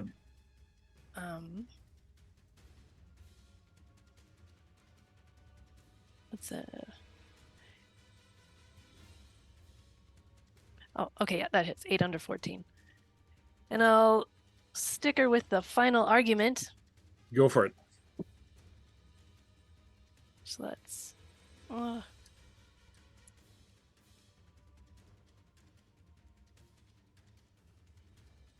10 damage. All right. Pretty good blow. They don't seem too happy with you. And finally, Baston, I believe, is last. You, Baston, see the demon is kind of stopped and striking, is staring at Sydney, and his eyes kind of become vacant a little bit. That looks like an opportunity. So Baston is going to attack. Go for it. You can do it with a boon since he's not defending himself. All right. Oh, that is a dragon, my friends. Nice. Oh, shit. That is a dragon. All right. What does that mean for So good. attack rolls? So Is it that's something full, fun happens? full damage, and then you shit. roll and you add your bonuses. All right. So 16 damages. 16 Nice. damage, excuse me. I'm going to activate the massive blow again, of course. Then I roll on top of that. Ooh, that's good. That is 12 more. Okay. And then I will activate the weapon's ability to swing again. Okay, go for it. Is this also with a boon, or with this? Yeah, I would say like That's a success. I rolled 6 under, and I will use the last of my willpower points to do the extra damage on this guy. Okay. Get him, get him, get him. That is an 11 more points. Ooh, that was big. Okay. He is in dire condition. He's still up, but he is fucking butchered. We'll put Nice. you down. You have no more Yeah. willpower points? I have 0 willpower points. As you spend the last of your willpower points and hit him, you feel your mind empty, and then you hear this discordant voice again reaching in, and you feel this hand come in and sort of reach inside of you.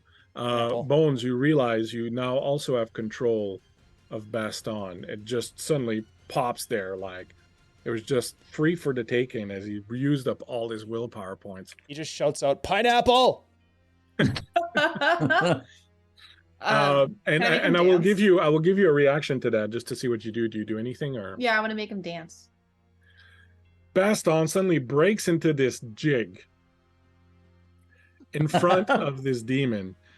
The demon, now that it's his action and you did your thing to him, the demon pulls himself up from the ground where he's just bleeding, butchered, just sort of falling apart. As he's getting up, you see his wounds are starting to close.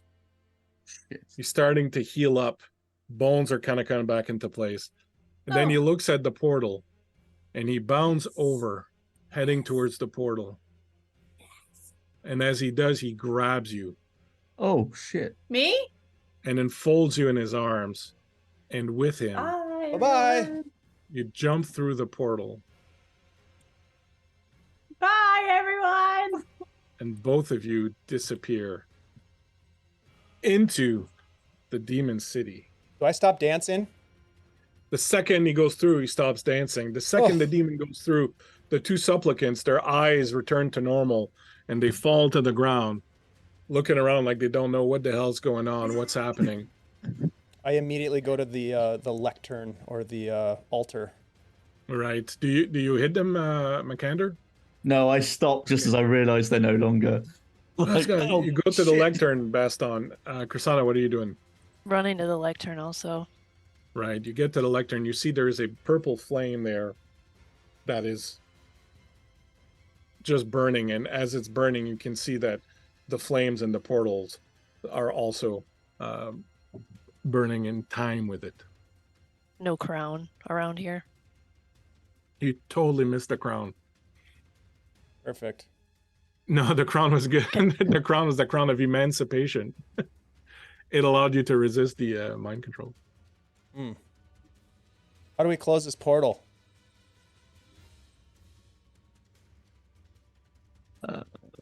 Blow out the flame? Do it. Yeah. Stamp it out. Put it out. That's what I'll do. I'll not with my Start hands, blowing but on it. something. You start trying to stamp it out. You start doing put my cape on it. nothing's doing. The flame. How big just of a keeps flame on is it, Bleak? burning. I would say it's about like, there's like a brazier, so it's like, there's like a brazier that's about this big maybe, and the flame's there like this. All right, I don't know if this is going to do anything, but Baston takes out the jar and is going to try to capture the flame inside the jar. Well, that's a cool Ooh. idea, but the jar is very small, and as you're kind of trying to, it's just not doing enough. Like the jar is pretty small, and this fire is still pretty big. Is there is there like is there anything like a source of the burning, or is it just a magical flame that's No, burning it's for- just sort of sitting there. Mhm. You figure it might take magical means to. What about the demon book? Yeah. I mean- I'll run over. Afraid you'd say that. As you pull out the demon book, you will feel it trembling in your hands. You will feel voices in your head start to reach in and try to grab control of you. And as you're sort of holding that and trying to fight that, you will hear a voice coming from behind you that goes, "Perhaps I can help with that." And when you turn around, you will see Hafermal coming into the room. His eyes are no longer blackened. As he approaches, something occurs to you. One of the dragon heads in the other room, the plaque above the dragon, read half a mile. Oh. And he'll approach and he'll say, I'm not quite sure where I've been or what's been happening, but I feel that a dark presence has been lifted from this island. You are to thank for this. And he looks and sees Makander, and he sees the other two supplicants, goes, the knights of my lord Elendil. Of course it would be you. You have done your lord a great service on this day. I point at Baston and Tristana. I'm like, it was us as well. And our friend Sid, who's been taken by the demon. Into the portal. Yes.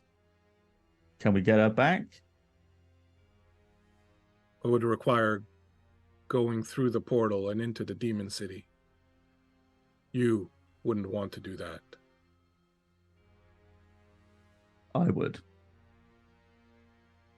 The other two supplicants are like, if you are going, Lord, we will go with you. Now they kneel to you, Makander. Just so. Just so. Well, he picks up his axe. Let's go. And I start running towards the portal. Look at how happy he is right now, waddling across the stone floor. That's the first smile I've seen on his face all day. Big duck smile, limping a little bit because his ankle's still hurting. And the three knights of Elendil disappear through the portal.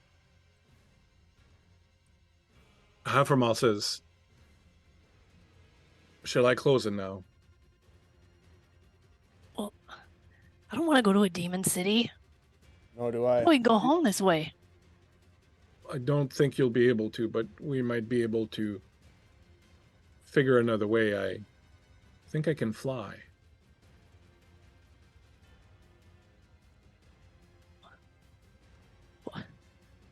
What about our people in there? They're fucked. They seem pretty fucked. Yeah. Yeah. Good luck, Sir Knight. And Aframal will put his hand in the flame, and you will see the flame just burn out, and the portal will close, turn into black glass. The portal will vacillate, and then fall down to the ground and shatter and explode in 100,000 pieces of black glass that litter the room. Wow. Aframal will say, I hope they one day find their way back.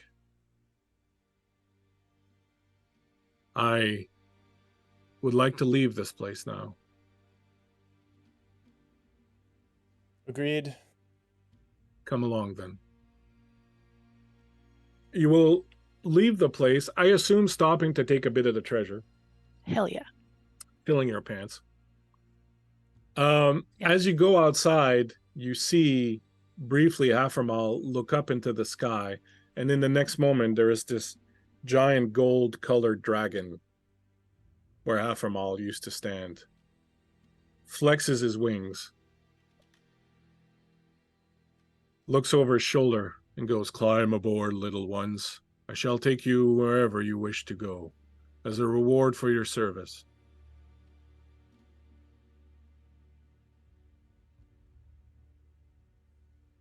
I look over at Bastion, nod, and climb up, grab some handhold.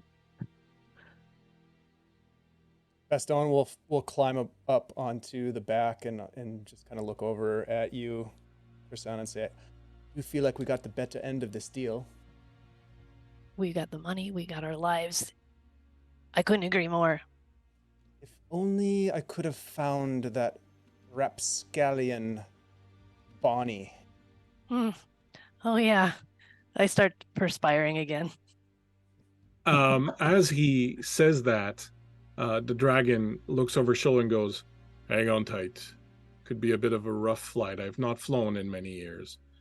Krisanna, you see just behind Baston, rising slowly, this little crimson shape of fluttering wings, who looks at you.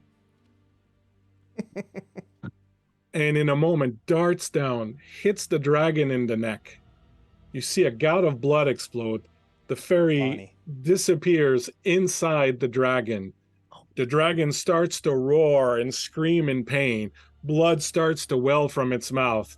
And eventually the dragon just falls God down damn it, on the Bonnie. ground. Out of its mouth comes this little red winged fairy who looks at you. Flies off, leaving the two of you alone atop this corpse of this massive dragon on this dark, forbidding, abandoned island. As I was saying, we are now fucked. And on that, ladies and gentlemen, I believe that is a perfect place to end Amazing. this little one shot of ours. Outstanding. Well done. That was a Thank you blast. so Super dope, much. man. Thank you so much for playing this little game. I hope you enjoyed it. I hope you enjoyed the system. People watching, I hope you had fun watching this game. I certainly had fun running and playing with these amazing people. Dragonbane is a beautiful little game. Please, my friends, let's go around again. Tell our friends here who you are, where people can find you, and let them know, what the 411 is. And we will start with the one who perhaps soon will be the queen of the demon world. Who knows? Little Bones. Hi, that's me. I'm Little Bones. You can find me all across the internet as Little Bones 309 over on my channel here on Twitch. I'm an indie gamer. That's all I do over my channels. I play indie games, I interview developers, and we play a whole lot of 7 days while I rage quit occasionally. And I really, really appreciate the chance to come play in this. And thanks for giving me a demon boyfriend. It's all about kissing and crying, baby. You got to make out with the demon? Of course, are you kidding me? You're already Of in his course I head. am. You're already in his head, so you're halfway Yeah. there. Yeah. I live right Nicander and the Wow. knights will arrive. We have come to rescue you, my lady. And your Oh. tongue down his throat, just holding him with you. Look at it. She's Yeah, having exactly. she's having a great time. Let's go, guys. We're wasted here. Yeah, demon boyfriend, baby. Yeah, bring Bones to your Twitch, and this is what happens. Yep. If you want me Pickles to kiss anything, pickles and French kissing. kissing. And yep, that's all I got. Thank you so much, Bones. Super appreciate it. It was a lot of fun to finally play with you. Yes. Look forward to our vampire game together. It's going to be great. And thank you for making the time to come out and play with us. Thank you so much. Anytime. Shivster, the valiant knight, who perhaps one day we will see the further adventures of Makander in the Demon City. That'd be interesting, wouldn't it? Who knows? Who knows? Yes, I've played Makander, the sort of grumpy Mallard Knight, and yeah, you can find me everywhere at IOShiv on the social medias, and you will see me again on this channel in the middle of August, where I will be DMing with Dave here, who's going to be a player for a game that I've called The Incident at Fairwood Falls. So come and join us for that. That'd be good fun. Very excited for it. Awesome. Great. I look forward to that, Shiv. Thanks for coming and playing with us today. I was looking forward to playing with you again after the Lord of the Rings thing we'd done, the fundraiser. So always a good time. So thank you very much. Awesome. Thanks for having me. Great to play at this table. Absolutely. Shelley, the halfling called Hands now. That's canon. I'm Hands. going to write Free League and say that Krisanna is now called Krisanna the Hands and not Makes the Paw. sense. I It mean, is. the sort of hands in the name. Totally. Chris Hannah. Krisanna. There you go. So tell us what's up with you. So what's up with me is my name is Shelly, first of all, and you can find me on Tuesdays here at Guild Superior playing Greyhawk, and Wednesdays at Tithalanos' channel doing some Pathfinder. And yeah, that's actually where you can find me right now. That's it. That's my short little blurb for you. All I'm- quiet on the Western Front. All quiet on the Western Front, but I am super happy that you got me to play this today. This was really, really fun. Of course. It's always fun to have you in the game, Shelley. You're a go-to person. I like it. Oh, awesome. Yeah. Thanks so much, Shelley. Finally, but not the least, the final but not the least of my worries would be the man who not only played Baston with a panoply of accents, but also produced this little show here today. And I am named Dr. Dave. What's up, Dave? Hey, thanks a lot for running this game, Bleak. As always, it was a blast. Super fun to play with Bones and Shiv and Shelly. You guys are super fun. The RP was fantastic. The action and the shenanigans were everything I had hoped for. My name's Dave. You can find me here on Guild Superior, playing games, producing games, and running games with my friends and for my friends. And I'm just really glad to be able to do that. This is a big highlight of my week to play games, and I really appreciate all the hard work that goes into them on various fronts. So thank you all for that. And thanks to the chat for hanging out with us. I appreciate that as well. You guys are super fun, and we love you. Absolutely. Thank you so much, Dave, for producing this and for playing. And thank you to the chat. I am Bleakseason. You can find me at the Bleakseason on Twitter, Bleakseason on Blue Sky. I will be here Tuesday playing Heroes of Greyhawk with Dave and our friends and Shelly. I will be here on Thursday doing Lord of the Rings, the new Lord of the Rings series that we've just begun. And on my channel, the Bleakseason, my Twitch channel, on Friday with Bones, Darling Creepshow, Myriad, and Morning, we are starting a 4-part Vampire the Masquerade game. That should be a lot of fun. Also, there should be a lot of kissing because Bones is in it. I don't know about the pickles, but there will be kissing. I just love kissing. What can I say? That was the thing when Bones came into the game. She's like, I just want to kiss and cry. I just want to kiss people and cry. I was like, okay, we'll make that happen. You didn't cry in this one, but you kissed. You kissed the demon. I did kiss. Thank you so much, everyone. We are going to raid our good friends Vancouver by Night, who are playing Vampire the Masquerade, actually. So please hang out, give him some good love. Yes, we will do some Blade Runner soon. I have some plans for that coming probably in November. Scottish Jeff. Thanks so much for hanging out with us. We are out. Give Vancouver by Night some love, and we will catch you later.